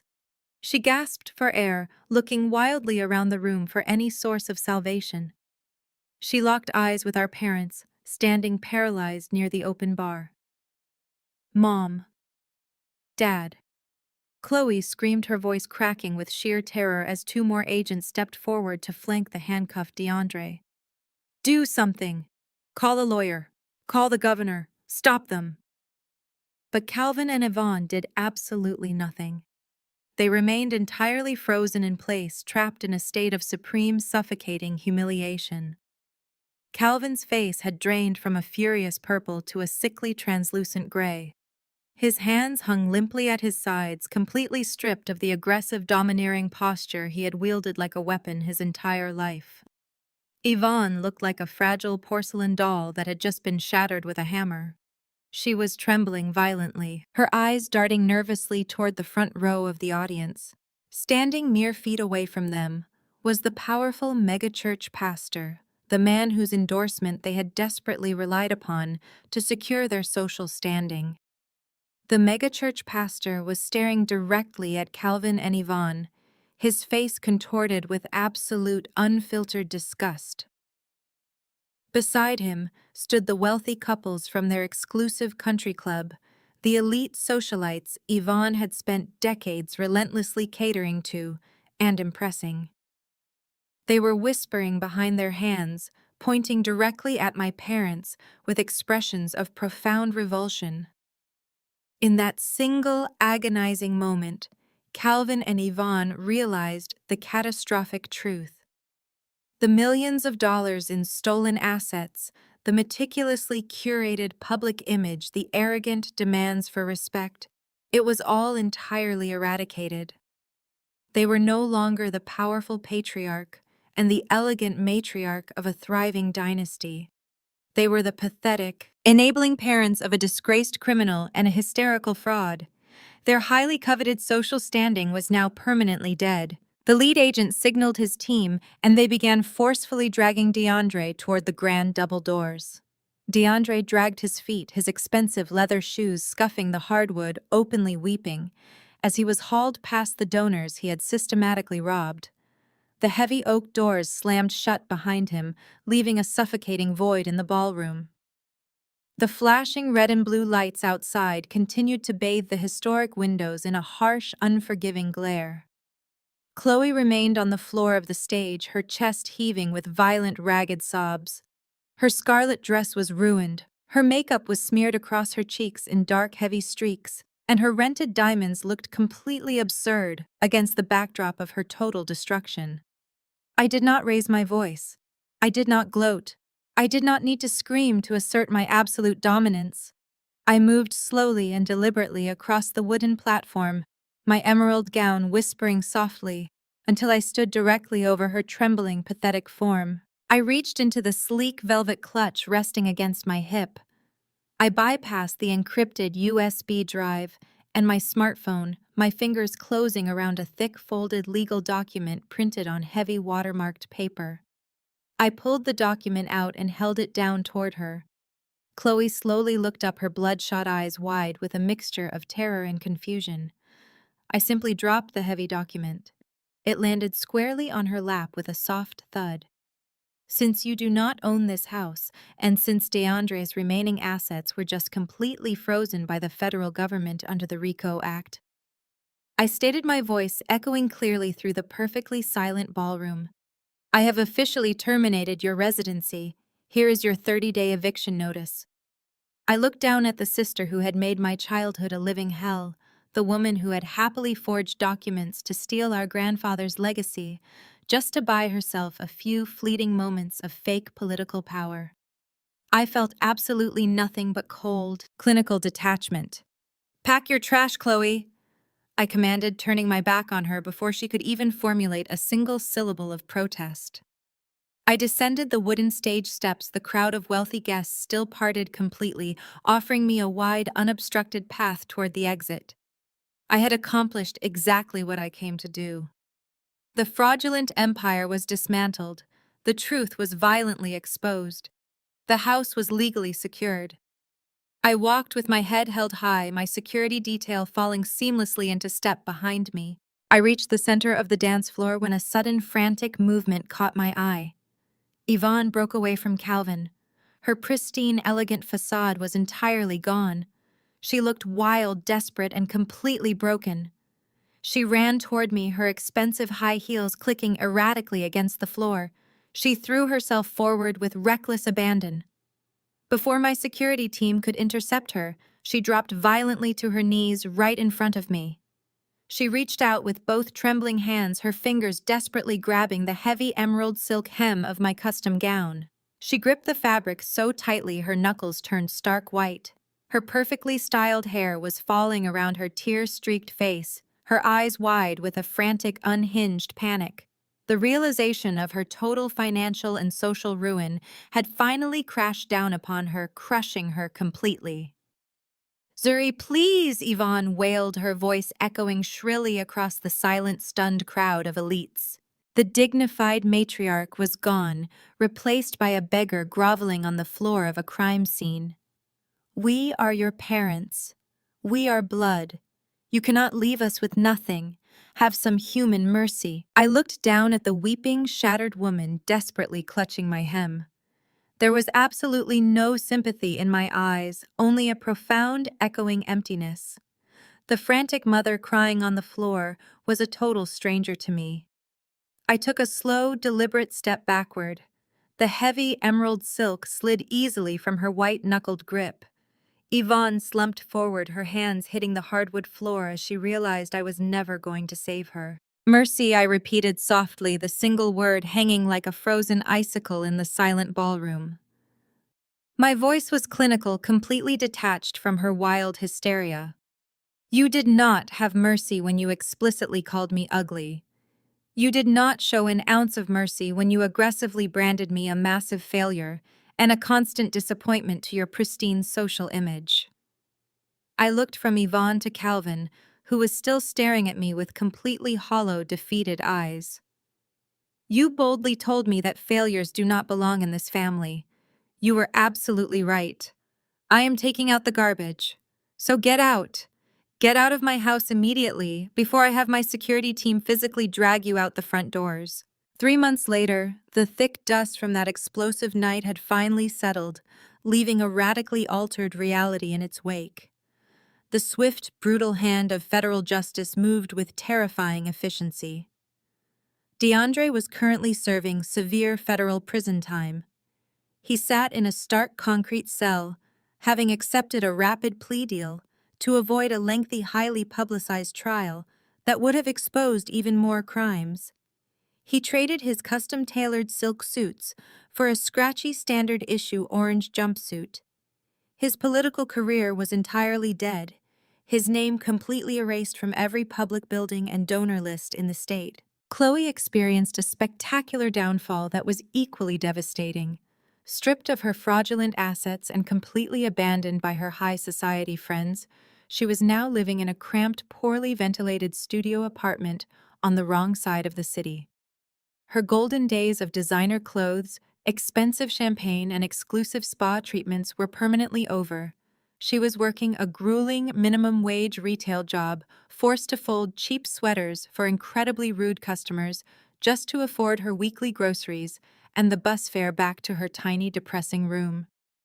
Furthermore, my relentless corporate attorneys had officially slapped her with a massive civil lawsuit for document forgery and attempted fraud.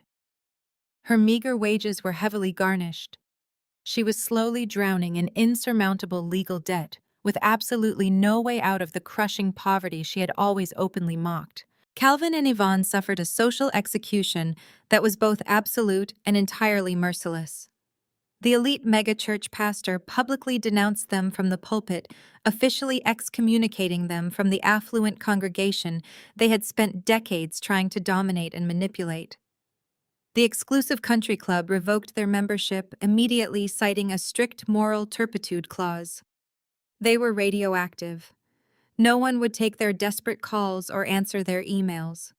Stripped of their stolen funds and crippled by the astronomical legal fees generated by DeAndre's catastrophic federal fallout, they were forced into humiliating social exile. They currently lived in a cheap, outdated suburban rental property, spending their miserable days arguing bitterly with each other about who was exactly to blame for their total, inescapable destruction and their sudden, horrifying descent into complete obscurity. The grand estate in Buckhead, however, had undergone a glorious, breathtaking resurrection. I stood on the sprawling, perfectly manicured front lawn, feeling the warm Georgia sun against my face. The massive historic mansion was no longer a hollow monument to superficial elite status. It was no longer a dark fortress of toxic vanity and greedy entitlement. I had completely transformed the magnificent property into the official headquarters for Vanguard Heritage Holdings' new philanthropic nonprofit division. It was now a thriving state-of-the-art educational incubator program. We dedicated our massive resources to teaching commercial real estate, architectural design, and advanced financial literacy to young, incredibly ambitious Black students who had been systematically overlooked by the traditional corporate establishment.